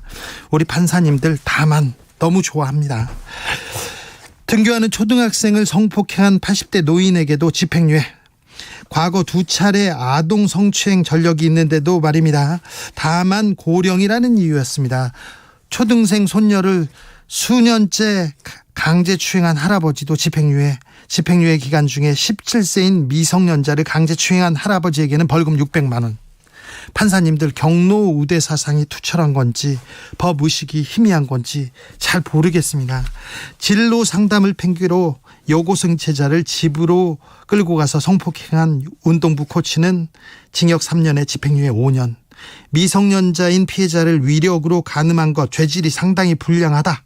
다만 피고인이 자신의 범행을 반성하는 태도를 보이고 있고 합의했다는 점에서 참작할 이유가 있다고 했습니다. 판사님들 앞에서 반성한다고 하지 잘했다고 합니까? 합의했다고 집행유예라니요. 한 판사로부터 알켈리가 한국에 있었다면 집행유예를 받았을 거라고 하는 얘기를 들었습니다. 무죄일 수도 있다는 얘기까지 하더라고요. 그리고 얼마 후 국민통합 명목으로 사면될 거라고 하더군요. 지금까지 주기자의 1분이었습니다.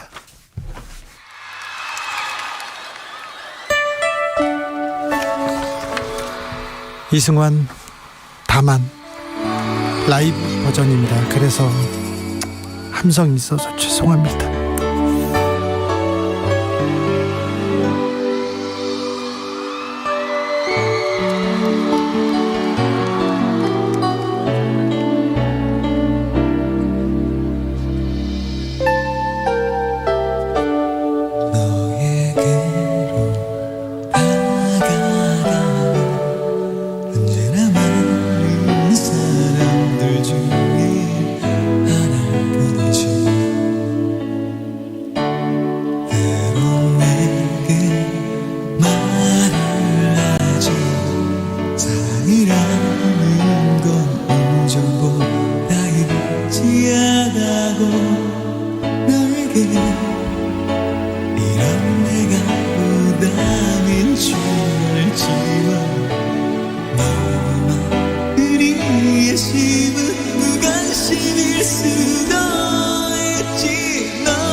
훅 인터뷰. 모두를 위한 모두를 향한 모두의 궁금증 훅 인터뷰. 최악의 인플레이션이라고 합니다. 경제 침체 공포가 확대되고 있습니다. IMF보다 더 어려워진다는 얘기도 있습니다.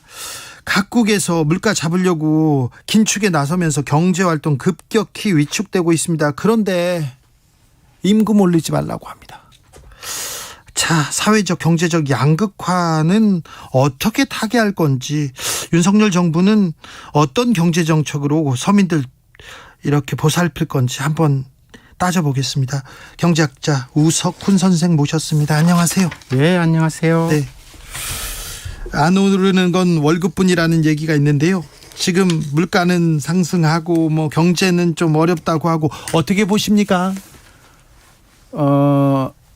사실은 우리나라 국민의 절반 혹은 절반 이상은 물가랑은 상관없는 세상을 살아요. 아, 그래요? 그 대기업에 있거나 뭐 공공부문에 있거나 네. 아니면 웬만한 중견기업이면은 물가 상승률만큼 임금을 올리게 되거든요. 네. 그러니까 기분학상으로는 시장 볼 때 기분은 안 좋을 수 있어도 네. 그만큼 자기 연봉이 올랐으면은 상관은 없는 거잖아요. 그렇죠.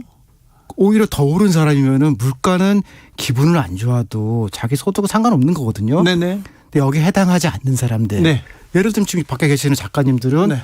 방송 단가를 올려줘야 올라갈 거 아니에요. 저도 마찬가지예요. 일용직이에요. 이런 사람들은 힘든데 네. 우리 모두 힘들다가 아니고 예. 힘든 분만 힘든 겁니다. 네. 그래서 이거는 이 어려운 사람들의 문제 어떻게 풀 거냐. 네, 그렇죠. 그렇게 고민을 해야 되는 거예요. 그렇죠. 코로나 시대에 어렵다. 근데 중소상공인들, 서민들은 정말 어려운데 대기업은 돈 많이 벌었잖아요. 대기업 IT 업종, 네. 배달 관련된 데. 오히려 더 많이 벌었잖아요. 제가 아는 분은 5G 관련된 걸 하던 조그만 회사였는데요. 네. 몇 달 만에 건물을 사더라고요. 그래요? 줌회의 하려면 5G 부품이 필요하다고 네. 돈이 막 들어왔다는 거예요. 아니 그런데 지금 윤석열 정부 와이노믹스 얘기한다면서 일단은 부자들 그 큰 기업들 감세하고 그 자율 경쟁으로 해서 자유를 주겠다고 하고 규제도 없애주겠다고 하고 일단 부자들 재벌한테는 재벌한테는 좋은 정책을 지금 펴는 것 같은데 서민들 양극화를 위해서는 이건 아닌 것 같다 이런 얘기 계속합니다. 제일 큰 건 일단 임금을 어떻게 할 건가요? 그렇죠. 근데 이 지금 물가가 국내 시장에서 교란 때문에 생긴 건지 네. 국내랑 상관없이 전 세계 문제인지 네. 이걸 좀 따져봐야 되거든요. 전 세계 문제라면서요. 우리나라는 코로나 때 돈을 다른 나라보다 덜 썼어요, 정부가. 네. 그러니까 국내에 풀린 돈이 별로 없어서 우리나라에서 물가 올라갈 일이 별로 없었던 거고 해외에서 들어오는 석유 등 원자재 가격 때문에 오른 거거든요. 예.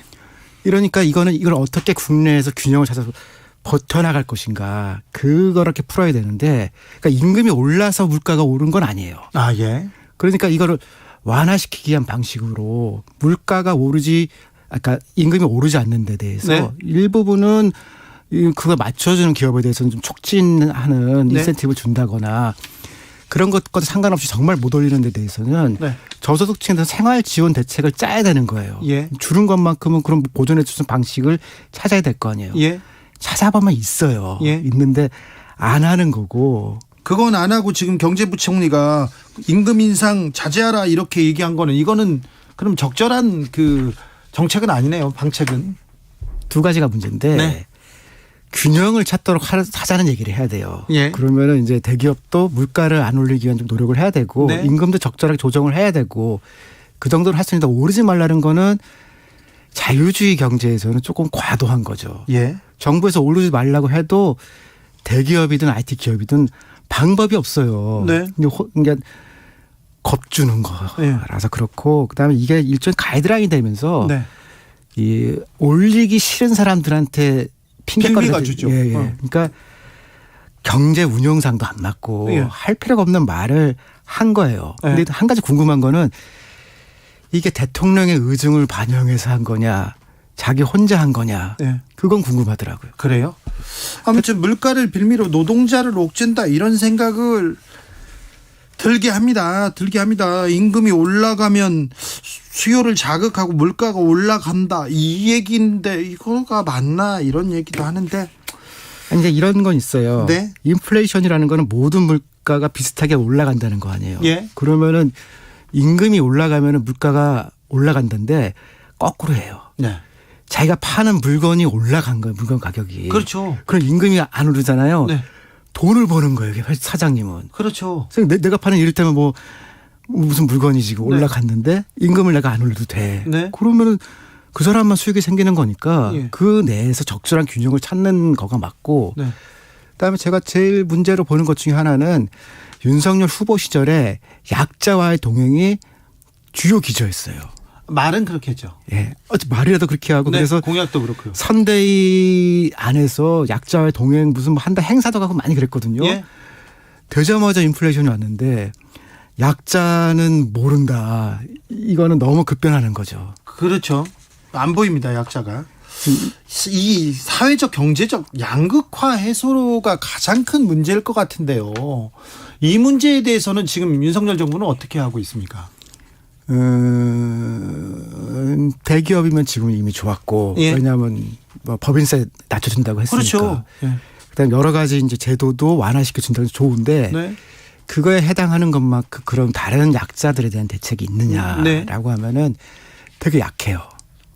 그 뭔가 좀 비전이 바뀔 정도의 복지 대책이 있다거나 예. 지금 그런 건 없거든요. 예. 그래서 이거는 이제 김종인 뭐라고 불러야죠? 비대위원장. 전 비대위원장. 예. 네.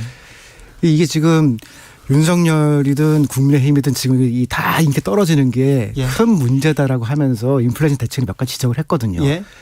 그래서 저도 국민의힘 강령을 이제 처음으로 찾아봤는데 네. 거기에 경제 민주화도 있고 네. 양극화를 멈춰야 된다도 있고 다 있어요. 좋은 단어들을 많이 갖다 놨죠. 그러면 이 국민의힘 강령하고 네. 현 윤석열 정부의 운영 방식도 안 맞아요. 아, 그래요? 네. 알겠습니다.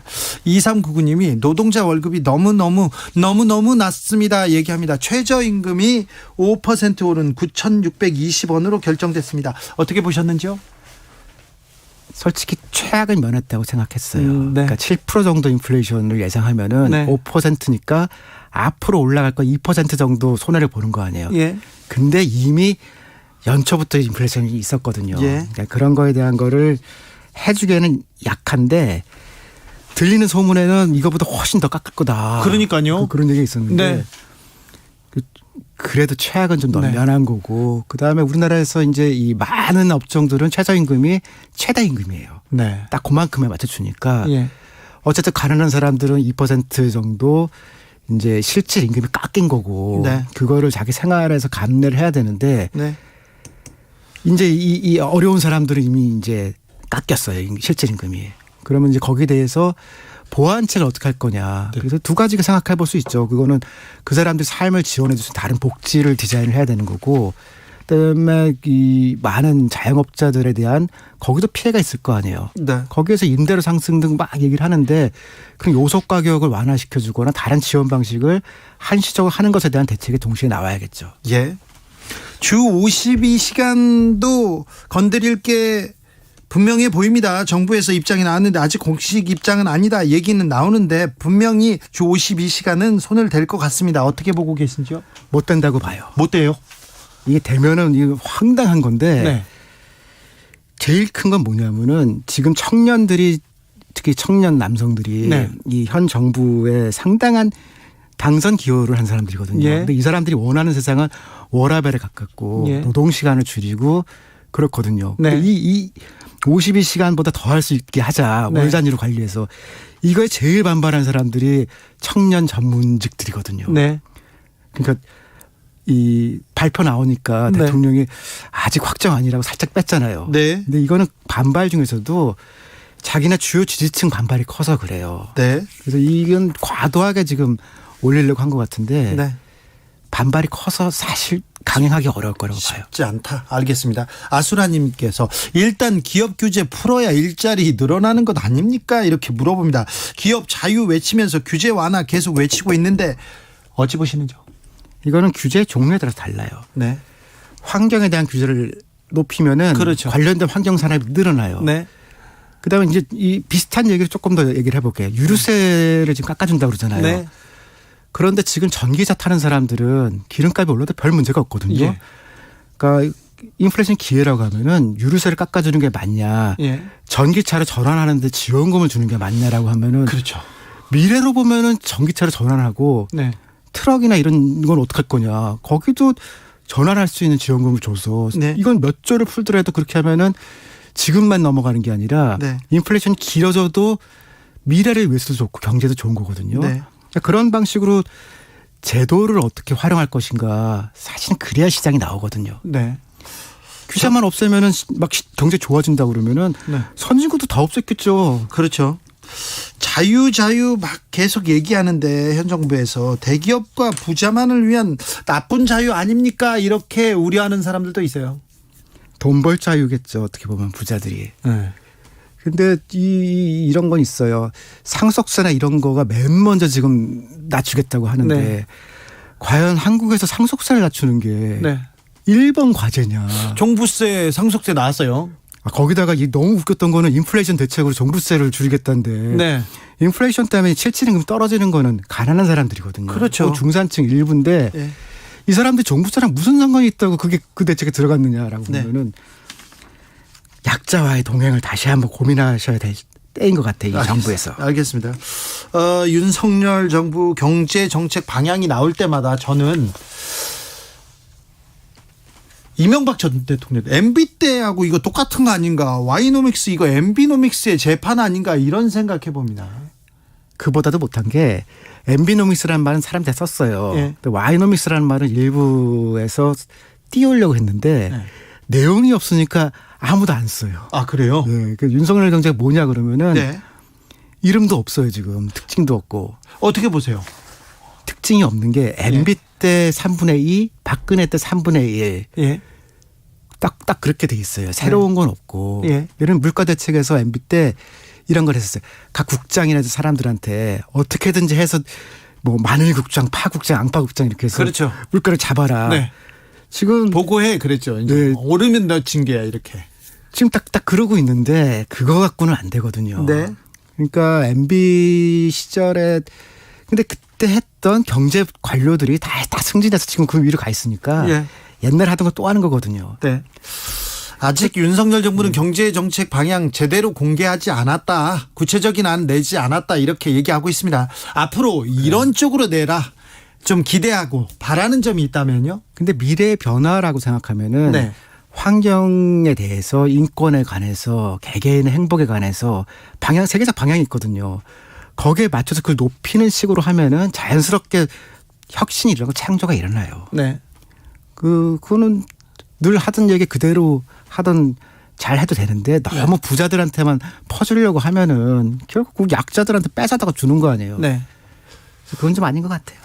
요즘 젊은 사람들은 이 경제관념이 예전보다 훨씬 좀 투철한 것 같아요. 요즘 세대는 어떻습니까? 정성적으로 보면은 네. 직장에서 민주주의를 요구하는 건 굉장히 커졌어요. 예. 돈을 더 주지 않더라도 자기는 좀 편안하고 개인 생활을 갖고 싶다. 네. 워라밸 같은 게 그거는 선진국다운 거고 네. 그다음에 공공성에 대한 생각들은 조금 완화된 것 같아요. 예. 그리고 이 재테크나 이런 게 유행하면서 단기적인 이익에 대해서는 훨씬 더 계획을 잘하고 예. 그런 장단점이 다 있는 것 같아요. 그래서 선진국의 특징이 한 가지는 이제 사람들이 개인주의로 이 속에 밝은 거다. 네. 또 한 가지는 공공성이 높아지는 건데 이 공공성을 조금은 더 우리가 논의를 해봐야 될 것 같고 네. 그래서 장단점이 다 있다고 봅니다. 3116님께서 경기가 좋을 때는 수혜는 대기업이 보고 경기가 안 좋을 때는 대기업은 혜택을 주고 항상 근로자, 영세한 중소기업은 희생양이 되고 있습니다. 이렇게 얘기하는데 아무튼 중소상공인들 굉장히 좀 고통받고 있다는 걸 좀 알아주셨으면 합니다. 그런데요, 윤석열 정부 아까 말했던 이명박 때 그 사람들이 다 승진해 있다 이렇게 얘기하는데 모피아들 전성시대 같다 이런 생각도 합니다. 보통은 청와대 정책실장은 모피아가 아닌 사람이 들어가서 행정부는 기재부가 하는데 이 대통령실에서는 견제를 하는데 네. 거기도 같은 라인이고 네. 그다음에 총리도 다른 사람을 시켰었거든요. 네. 근데 지금 총리까지 이제 다 경제관료 출신이라서 일종의 삼위일체가 돼 있죠. 그 세 군데 이 주요한 데가 전부 다 이 모피아들 출신이라서 네. 근데 문제는 이 모피아들이 올드 패션이에요. 네. 그러니까 경제 공무원 중에서도 올드보이들이 주로 하거든요. 예. 근데 그 사람들이 전성기이던 2000년대 초중반에는 세계적으로 신자유주의가 유행했었어요. 예. 2008년 글로벌 금융위기 이전에. 그러니까 금융위기 이전의 방식을 지금 쓰려고 하는 게 한 가지 문제고 예. 또 한 가지는 그 시절에 우리가 다 밀실행정을 했거든요. 네. 그런데 경제민주의 한 측면이 하나는 대기업의 횡포를 줄이자는 거고 예. 또 하나는 과정을 공개해서 같이 만들자는 거거든요. 예. 그러다 보니까 지금은 보고서 기다리는 것밖에 없어요. 무슨 과정이 없어요. 아, 그래요? 토론도 하고 전문가들 이 하는 걸 이를테면 보여주기도 하고 수기하는 과정 이런 걸 생략시킨 게 모피아 경제거든요. 네. 그러니까 고위직 입만 보다가 네. 그 다 받아쓰기 언론 된 거 아니에요. 네네, 알겠어요. 올 하반기는요 어떻게 됩니까? 올 하반기 경제 상황은 어떻게 됩니까? 미래를 좀 예측해 주십시오. 올 하반기에 인플레이션이 좀 줄어들 거라고 하는 사람들이 있는데 네. 그건 아니고 아니에요? 네, 그다음 그 인플레이션 줄어드는 거에 전망해서 하반기엔 주식시장이 괜찮아질 거라고 하는 사람들이 있는데 네. 그것도 아니고 아니에요? 예. 70년대 지금이랑 비슷했는데 73년, 77년도 두 차례에 걸친 석유 파동이 있었거든요. 예.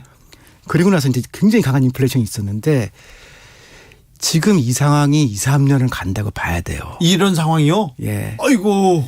이게 왜냐 전쟁이 그때도 중동 전쟁 끝나고 나서 괜찮을 거라 그랬는데 다시 이란에서 문제가 생기면서 석유 파동이 또 생겼거든요. 네. 지금 우크라이나 전쟁이 끝나고 나면 괜찮아질 거다. 그건 그 사람 생각이고 예. 어디서든지 위기가 또 올 수 있거든요. 네. 그러니까 길게 3, 4년 정도 위기가 갈 수 있다고 보고 보수적으로 생각해야 돼요. 제가 작년에도 이런 방송 같은 데 있으면은 현금이 최고다라고 얘기를 했거든요. 네. 그 현금 있으면 이자도 안 주고 뭐하냐. 네. 잃는 것보다 낫지 않습니까라고 얘기를 했는데 네. 현금이 최고예요. 이 시기에는. 2, 3년간은요? 예. 좀 좋은 얘기도 좀 해주고 가세요. 좋은 얘기. 미국 경제도 어려울 거고 네. 중국과 한국의 관계도 안 좋을 거예요. 네. 그렇지만 지역 경제 활성화 같이 우리가 잘 해보면 할 수 있는 요소들이 좀 있거든요. 네. 그런 걸 어떻게 한번 고민해 봐야겠습니다. 알겠습니다. 그 고민 다시 좀 들어보고 싶습니다. 지금까지 경제학자 우석훈이었습니다. 감사합니다. 예, 고맙습니다. 정치 피로, 사건 사고로 인한 피로, 고달픈 일상에서 오는 피로. 오늘 시사하셨습니까? 경험해보세요. 들은 날과 안 들은 날의 차이. 여러분의 피로를 날려줄 저녁 한 끼 시사. 추진우 라이브.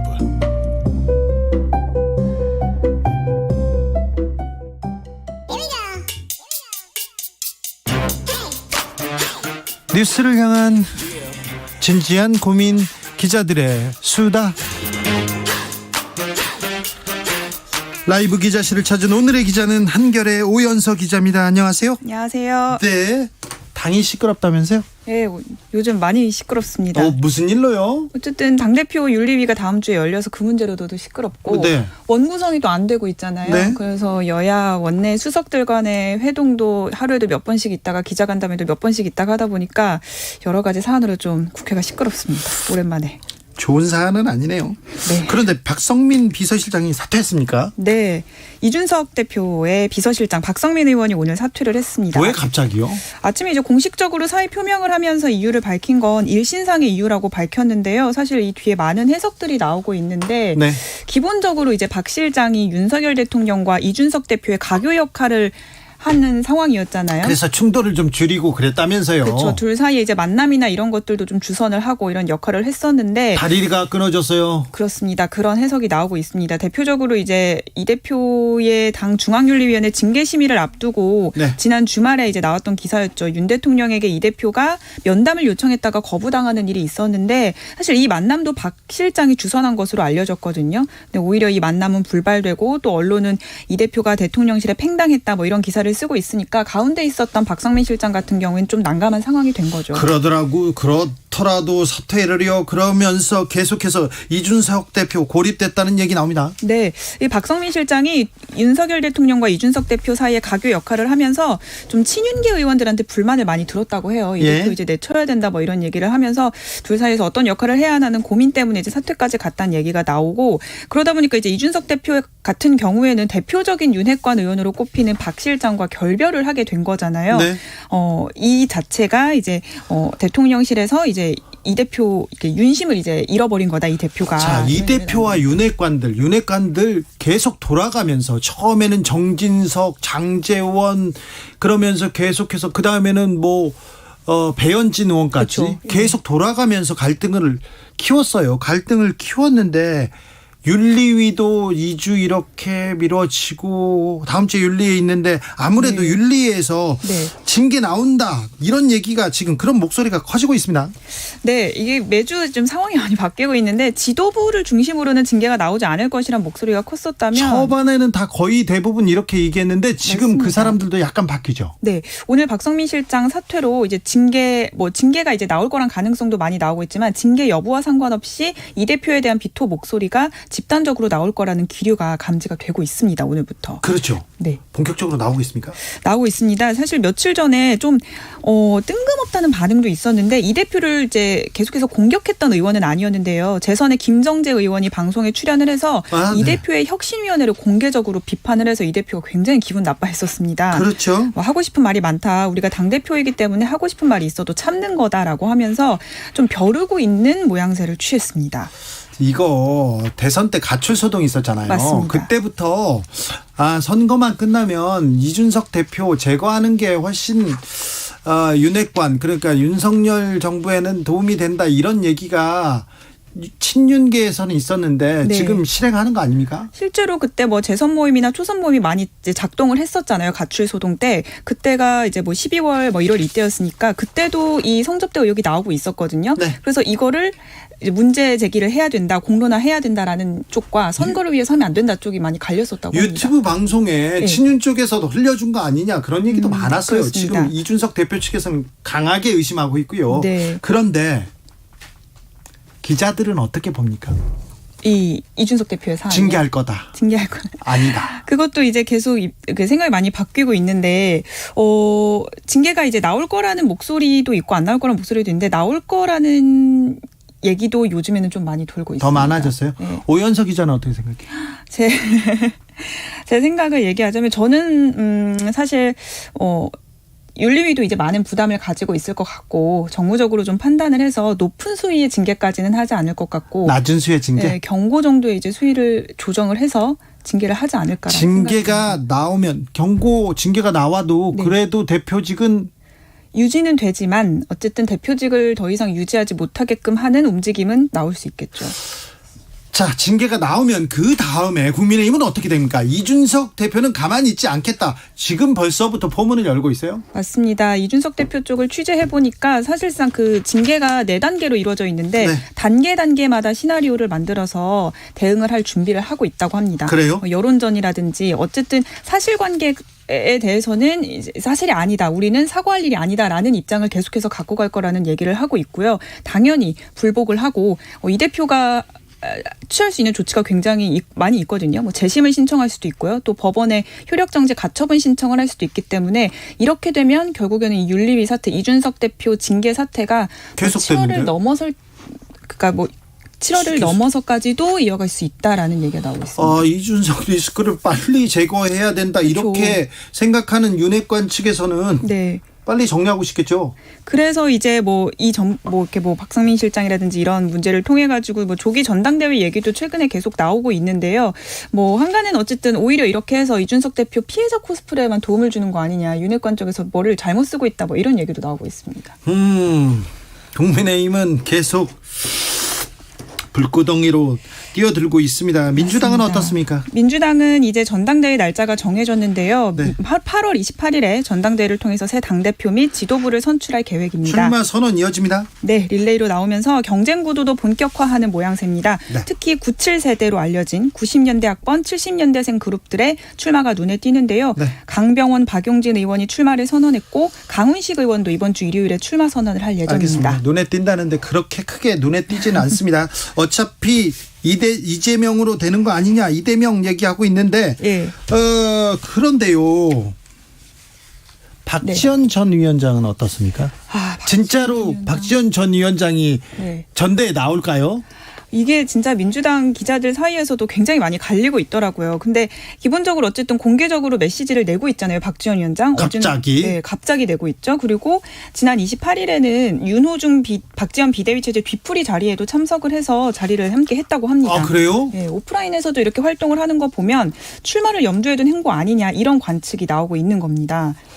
근데 또 갈리는 것도 있어요. 왜냐하면 이제 박지원 전 위원장이 사실 제가 알기로도 불꽃 활동을 하는 중에도 이제 유학을 준비하고 있었던 사람이었거든요. 예. 그래서 유학 거의 가기 직전에 이제 불꽃 활동 때문에 이렇게 다 취소가 된 상황이었어서 이번에 이제 이런 계기로 유학을 가서 이제 공부를 할 계획을 갖고 있기 때문에 현실적으로 당대표 출마 안 할 거다라고 얘기를 하는 기자들도 있습니다. 당내 지지세가 그렇게 또 확고하진 않기 때문에. 그렇죠. 당내에 사실 친한 의원들 자체도 없고 네. 굳이 옆에서 이제 이런 당대표 출마를 부추긴다고 하면 같이 이제 일을 했던 당직자들 정도만 이렇게 부추기고 있는 상황이라고 하는데 이미 지선 직전에도 당내 분란으로 비춰질 만한 586 용퇴 이런 메시지를 내서 당내 비토 정서가 좀 강해 강한 상황이잖아요. 네. 그래서 의원들의 또 지지를 받지 못하는 상황에서 굳이 나오겠느냐라는 얘기가 나오고 있습니다. 자, 박지원 전 비대위원장하고 친했던 오연서 기자는 어떻게 생각하십니까?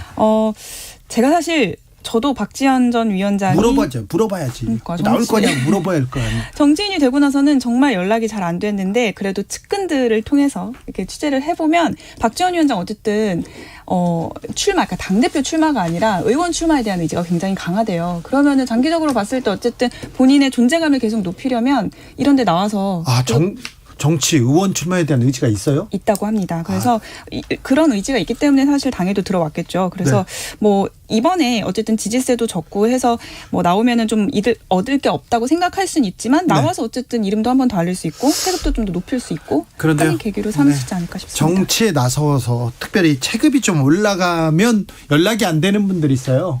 당사자가 그런 분들 멀리 못 갑니다. 오연서 기자한테는 전화를 하고 받고 물어봐야 되는 거 아닌가 이런 생각도 합니다.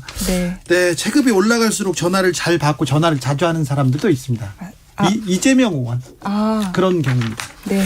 자, 지금까지 기자들의 수다 한결의 오연서 기자였습니다. 감사합니다. 감사합니다. 교통정보센터 다녀올까요? 유하영 씨.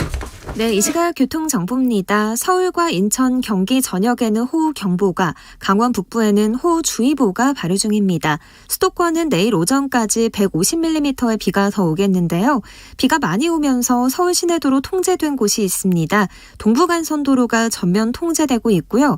내부순환도로 마장에서 성동 분기점 구간 운행을 할 수 없습니다. 잠수교도 물에 잠겨 있어서 양방향 통행이 불가하고요. 올림픽대로 공항 쪽 여의상류 나들목 진출입로 이용을 못합니다. 또한 지금 지하철 4호선에서는 지하철 시위가 진행되면서 양방향 열차 운행이 지연되고 있으니까요. 열차 이용에 참고하시기 바랍니다. 고속도로는 서해안고속도로 서울 방면 광명역 1차로에서 사고 나면서 혼잡합니다. 주의하셔야겠습니다. KBS 교통정보센터였습니다.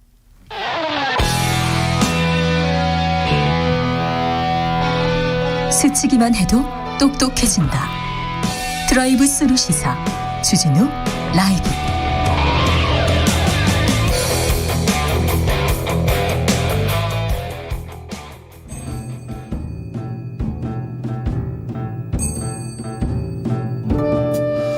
태초에 철학이 있었다. 하늘과 땅 사이 세상의 모든 질문 이제 철학으로 풀어보겠습니다. 철학 어렵다고요? 일단 맛이라도 봅시다. 철학의 맛. 정치 철학자 김만곤 박사 오셨습니다. 예, 안녕하십니까. 네, 그리고 오늘은 특별히 모셨습니다. 손희정 평론가, 안녕하세요. 네, 안녕하세요. 네, 잘 오셨습니다. 불러주셔서 감사합니다. 아닙니다. 여기는 따뜻하고요, 철학적으로 풀어보는 얘기 합니다.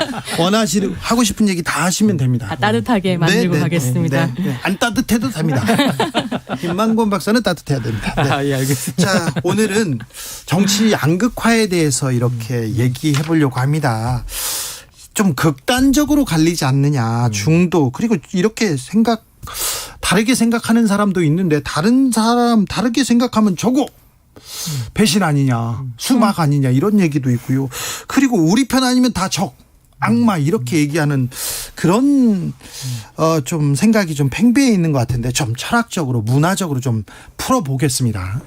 예, 이거 최근에 들여다보면 전 세계적으로 이제 도래한 탈진실, 탈사실, 이제 이 패턴과 함께 또 그래서 우리 편만이 옳다는 정치적 부족주의 시대가 만들어졌다라고 이제 이야기를 하고 있는데요. 네. 그러면서 이제 자신들의 의견을 관철시키기 위해서 어떻게 보면 사실에 기반하지 않고 오로지 자기 편에 유리한 정보들을 그냥 옳은 것으로 믿고 그것에 따라 행동하고 또 더 나가서 이제 또 디지털 미디어가 발달하다 보니까 그런 정보를 공유하는 사람들과 어울리기 아주 쉬운 환경들이 만들어져 있고요. 네. 예, 그러다 보니까 더욱더 정치 양극화가 심해지고 있다라고 이제 이야기를 하시는 분들이 계십니다. 네. 사실 그 정치적 양극화라는 이야기를 할 때 좀 더 세밀하게 살펴보자면 이념적 양극화와 정서적 양극화를 얘기하거든요. 그러니까 이념 성향이 얼마나 다른가 한쪽에 있다면 다른 한편으로는 내가 지지하는 정당 안에서 상대 정당과 내가 지지하는 정당 사이의 온도, 감정 온도가 얼마나 차이가 나는가 이런 걸 봤을 때 이것이 격차가 많이 나는 걸 정서적 양극화라고 합니다. 네. 근데 그렇게 생각을 했을 때 오늘 이제 이야기를 나눌 뭐 팬덤 정치와 양극화를 이야기한다면 역시 정서적 양극화가 문제가 아닐까. 서로 너무 미워하고 말씀하신 것처럼 이제 막 적으로 돌리고 네. 네가 악마다라고 얘기하는.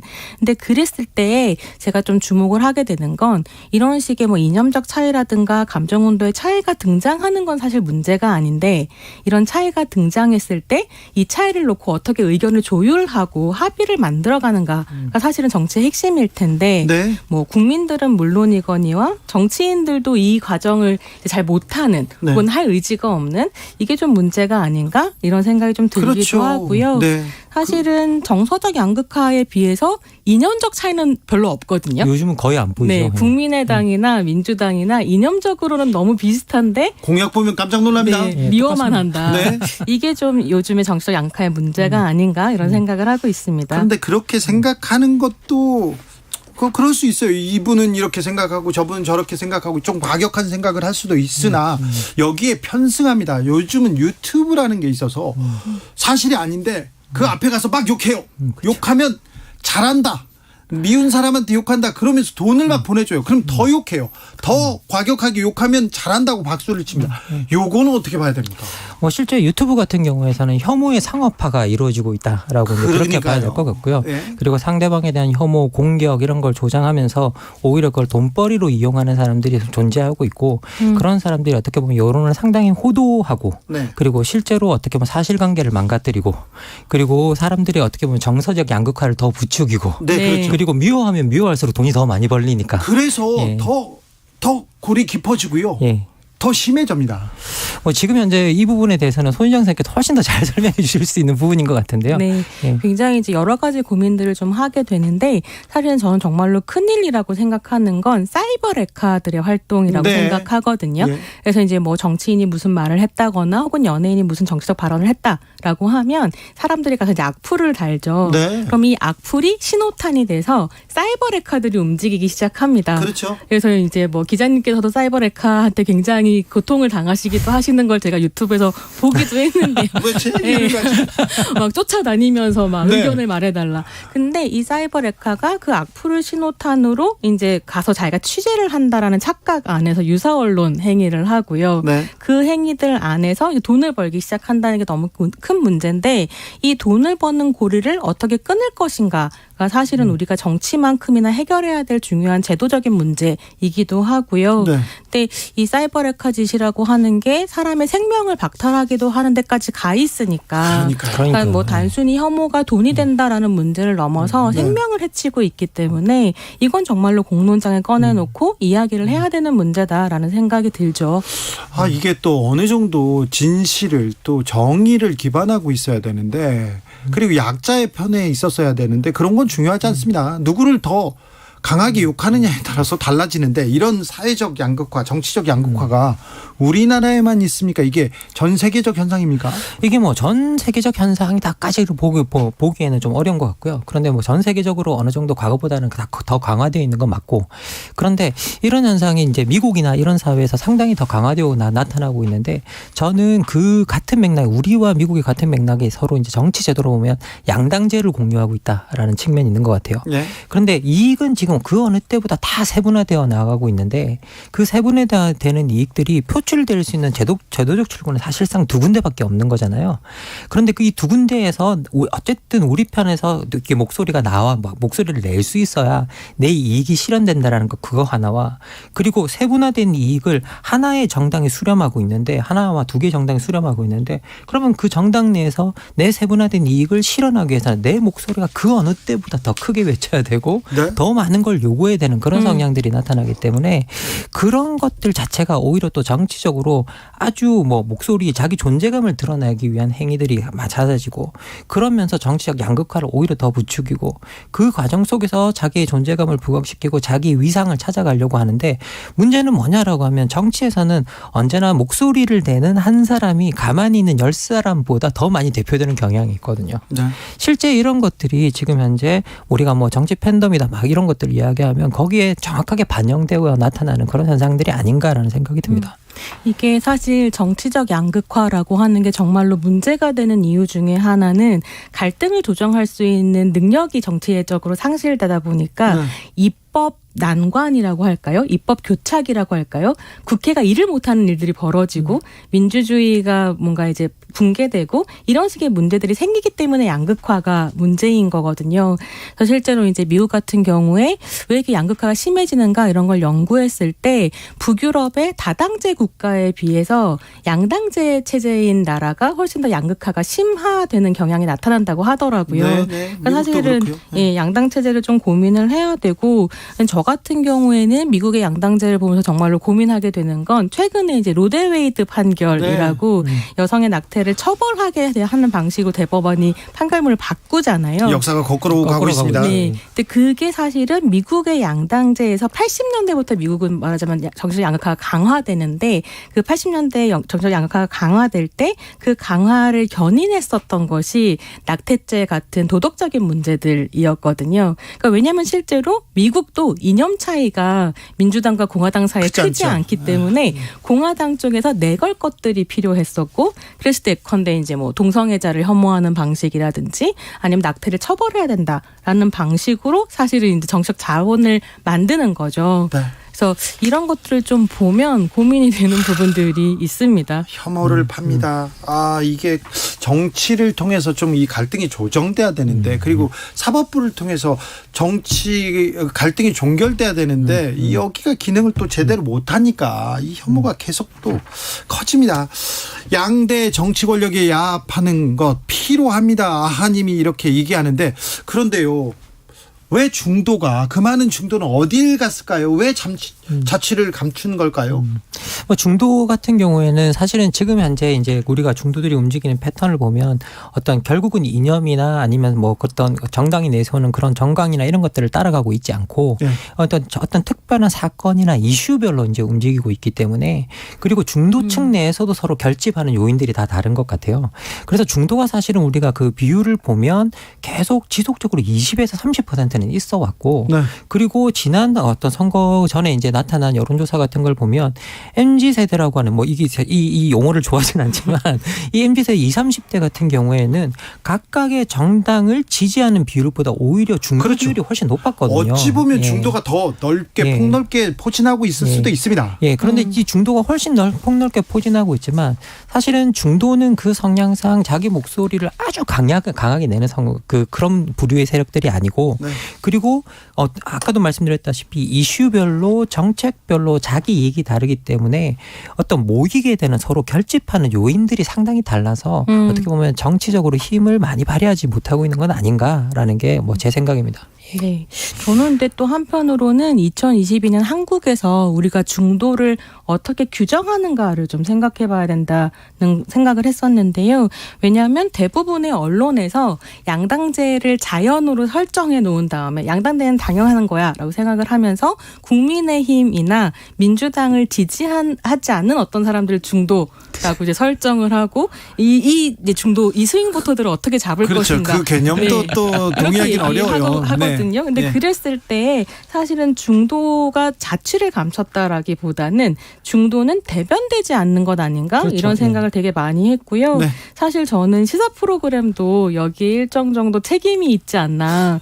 왜냐하면 늘 양당의 대변자들을 이렇게 앉혀놓고 싸움을 붙이면서 사실 어떻게 보면 청취율이 올라가기도 하고요. 그래서 좀 더 중도를 대변할 수 있는 목소리가 필요하다 이런 생각을 하죠. 뜨끔 반성합니다. 네, 잘못했습니다. 조성빈님 중도가 우리나라에 적은 이유가 어느 지정이든 붙지 않으면요. 그 나름 그 진영에서 비난받기 때문입니다. 얘기합니다. 송우님께서 우리나라는 2명만 모여도 싸웁니다. 그래서 3명이 정답입니다. 정당도 마찬가지입니다. 다당제가 싸움을 약화시키는 길이죠. 네. 3명이 정답인가요? 좀 4명, 5명 해도 괜찮습니다. 7명 정도 해도 괜찮을 것 같은데요. 그렇죠. 네. 어쨌든 홀수가 중요한 거네요. 네. 하이든님께서 혐오는 달콤하고 중독도 됩니다. 맥락을 왜곡해서 상대를 악마하고 그 과정에서 자신의 정치적, 경제적 이익을 챙기게 됩니다. 이렇게 얘기하는데 선거가 거듭될수록 이렇게 정치 팬덤은 좀 화제가 되고 좀 세지기도 합니다. 개딸 양아들 등등 선거 국면에서 유난히 팬덤의 목소리가 크게 도드라지는 이유는 뭐라고 보시는지요? 선거 국면이라고 하면 이번 선거 국면이라고 물어보시면 네. 사실은 이번 선거 국면에서만 팬덤의 목소리가 도드라졌던 것은 아니고 네. 사실은 개딸의 등장이 대선을 좀 더 드라마틱하게 만들기는 했었던 것 같아요. 네. 그래서 뭐 민주당 관계자들 같은 경우는 우리한테 이틀만 더 있었으면 이길 수 있었다 이런 이야기를 하기도 하는데요. 사실은 이게 한편으로는 팬덤에 기대어서 자아도취된 부분 아닌가라는 생각을 좀 하게도 되죠. 근데 한국 같은 경우에는 어쨌거나 뭐 2012년 18대 대선 때 박근혜 대 문재인 이 붙었을 때 두 팬덤이 굉장히 세게 붙었었고요. 그렇죠. 강력했죠. 네. 제가 봤을 때는 그때 팬덤이 지금보다 더 셌으면 셌지 덜하진 않다는 생각이 들어요. 예선에. 네, 그렇게 생각합니다. 저도.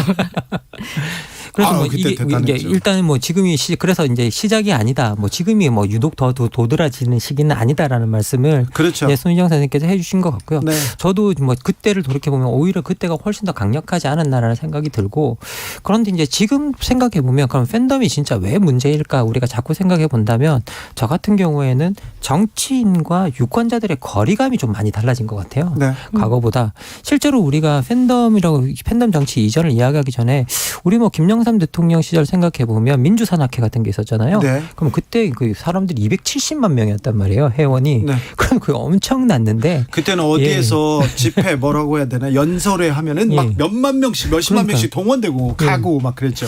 지금보다 오히려 더 했으면 덜했지 덜한 그런 것들이 아니었는데 네. 명백하게 차이는 뭐냐라고 하면 그때는 김영삼이라는 정치인과 그 지지자들 사이에 어느 정도 거리감이 확실히 있었던 것 같아요. 그래서 어떤 나는 정치인으로서 저 사람을 지지하고 그리고 정치인으로서 뭘 하고 있다라는 그런 거리감들이 명백하게 존재했던 것 같은데 지금은 유권자와 정치인들 사이에 거리감이 너무 없지 않나. 예, 그런 것들이 디지털 미디어의 발전, SNS의 발전 그런 것들이 그런 거리감을 없애면서 과거와 다른 양상을 만들어내는데 상당히 많이 기여를 하고 있지 않나라는 생각이 듭니다. 근데 강성 지지자라고 하지 않습니까? 팬덤의 또 극단적인 모습을 보이기도 하는데 댓글 테러라고도 하고 신성 털이도 하는데 배타성 공격성은 너무 좀 큰 것 같습니다. 네, 그렇습니다. 한편으로는 사실 말씀하신 것처럼 정치인을 추종하고 따르는 흐름이 옛날부터 있었던 건데 이걸 요즘에 우리가 팬덤이라고 이야기하는 건 정치가 대중문화화됐기 때문이기도 하거든요. 그건 무슨 말이냐면 정치인을 아이돌로 본다는 겁니다. 그래서 비판적인 거리를 두고 못했을 때 비판하고 뭐 잘했을 때 지지하는 이런 방식이 아니라 내가 곧 그이고 그가 곧 나일 뿐만 아니라 심지어 좀 흥미로운 건 최근에는 선거 국면에서 약간 프로듀서 101 같은 심성이 발동하는 거죠. 내가 만든 정치인, 내가 키운 정치인, 그래서 내가 그를 끝까지 지키겠다, 나의 아이돌. 이런 식의 이제 팬덤 문화가 합쳐지면서 사실은 이게 이제 합리적인 정치적 판단이라기보다는 아주 기이하고 뜨거운 열정으로 작동한다는 것이 지금 팬덤 문화에 대해 큰 부분인 거고요. 기이하고 뜨거운 열정. 네. 뭐 생각해보면 이제 정확하게 말씀해 주셨는데요. 지금 현재 뭐 우리가 팬덤 정치에 대해서 나오는 정의들을 보면 단순히 정치인이나 어떤 정치 콘텐츠를 살아가는 것을 넘어서 그 정치인과 자기 자신의 어떤 정체성에 있어서의 동일시와 그러니까 나와 비슷한 동일시하고 그리고 더 나아가서는 단순히 그를 추종하기보다는 내가 원하는 방식으로 움직이지 않을 때 분노하고 오히려 더 화를 내면서 오히려 더 빨리 반응하기 때문에 실제로는 정치인들이 어떤 팬덤이 지지를 받아서 되게 좋을 것 같지만 오히려 정치인들도 그 올가미 속으로 들어가면 그 지지 세력의 말을 들어주지 않으면 안 되게 되는 네. 그런 상황이 만들어진다라고 팬이 얘기하고 있습니다. 안티팬 되는 거 그거 진짜 많이 봤어요. 제일 무섭죠. 네. 그래서 어제 지지자가 오늘 이제 유세장에 나타나서 계란을 던질 수도 있는 네. 이런 상황이 펼쳐지는데요. 네. 근데 그랬을 때 확실히 SNS의 역할, 디지털 미디어의 역할이라고 하는 게 있는 것 같기는 해요. 왜냐하면 이게 디지털에서 굉장히 가깝게 소통하고 있다라고 느낄 때 어떻게 보면 정치인과 지지자들 사이에 혹은 시민 사이에 관계가 예전과는 완전히 다른 방식으로 형질 전환된 부분들이 있거든요. 네. 유인태 전 의원은 강성 팬덤이 자산일 수 있지만 끌려다니다 망하는 길이다 이렇게 지적하기도 했습니다. 그런데 정치 팬덤의 우려에 대해서는 얘기했는데 장점도 좀 있어요. 뭐 장점이라고 한다면 어떤 정치인이 자기가 원하는 것들이 있을 때, 자기가 어떤 원하는 정책이 있을 때, 그리고 순간적인 어떤 동원력을 가질 수 있고요. 그리고 그걸 통해서 자기가 원하는 정책을 실현할 때에 목소리를 우선적으로 이제 뭐 키우는 데 있어서는 좀 장점이 있다라는 생각이 듭니다. 하지만 그 장점만큼이나 부정적인 측면이 되게 크다는 생각이 들고요.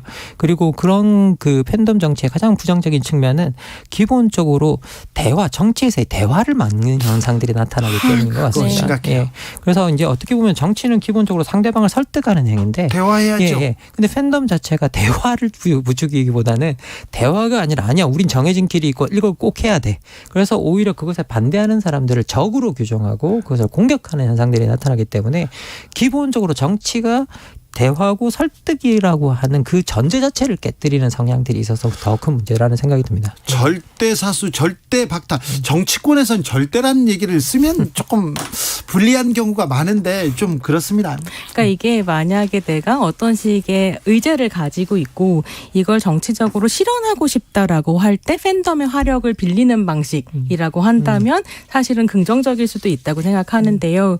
여기에 기댈 수밖에 없으니 그 사람들의 말을 따를 수밖에 없는 그래서 리더가 아니라 팔로워가 돼버리는 현상이 팬덤 안에 등장하는 것 같거든요. 그러니까 그러다 보니까 내가 어떤 정책 신념을 가지고 있고 그것을 고수하는 방식이 아니라 신념이 있는데 아니다라고 얘기하면 빨리빨리 입장을 바꿔버리는 이게 정확하게 포퓰리스트이고 포퓰리즘이라서 귀를 기울일 때 심지를 가지는 것. 이걸 어떻게 정치인들에게 요구할 수 있을 것인가. 이 집안을 어떻게 만들 것인가가 사실 핵심인 것 같아요. 매우 어려운 과제입니다. 매우 어려운 과제지만 사실은 그게 핵심입니다. 우리가 정치 팬덤을 이야기하면서 그래서 정치 팬덤이 너무 강해서 내가 그걸 할 수 없어요라고 말해버리면 정치 책임이 다 팬덤으로 넘어가 버리거든요. 그렇죠. 그런데 정치의 책임 우리가 뽑은 대표자들이겠습니다.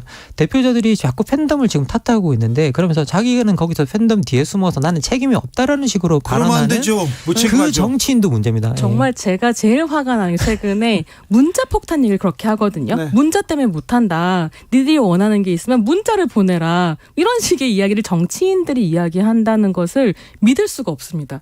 그래서 예컨대 뭐 차별금지법 제정연대 같은 경우에 오죽하면 문자 보내기 운동 같은 거 했거든요. 네. 하도 반대파가 문자를 많이 보내서 못 만든다고 하셔가지고 그러니까 그런 것들이 핑계가 돼버리는 거죠, 팬덤이. 네. 그래서 고민할 수밖에 없습니다. 스와님께서 선거구제를 조금 바꾸면 변하지 않을까요? 이런 생각도 합니다. 5405님께서는 정치가 우리의 삶, 일상에 가까워졌다는 건 반가운 현상입니다. 얘기하는데 조혜숙님은 진정한 팬이라면 무조건 오케이가 아니라 지지하는 이가 잘못했을 때 그 누구보다 먼저 따끔하게 지적해 줄 수 있어야 합니다. 잘못했으면 잘못했다고 해야죠. 자, 두 분 오늘의 결정적 한마디로 마무리합니다. 이제 정치는 시스템으로 가자. 그거 한 50년 전부터 얘기했어요. 네. 자, 네. 손민정 선생님. 네. 팬덤 정치를 가장 잘 표현할 수 있는 말은 사이다라는 말이라고 생각하거든요. 예. 정치는 사이다가 아니라 고구마가 돼야 된다라는 말씀을 드리고 싶습니다. 그렇습니까? 네. 오늘 잘 배웠습니다. 김만권 박사, 손희정 평론가와 함께했습니다. 감사합니다. 감사합니다. 감사합니다. 저는 여기서 물러가겠습니다. 돌발 퀴즈의 정답 최저임금은 9,620원이었습니다. 저는 내일 오후 5시 5분에 돌아옵니다. 지금까지 주진우였습니다.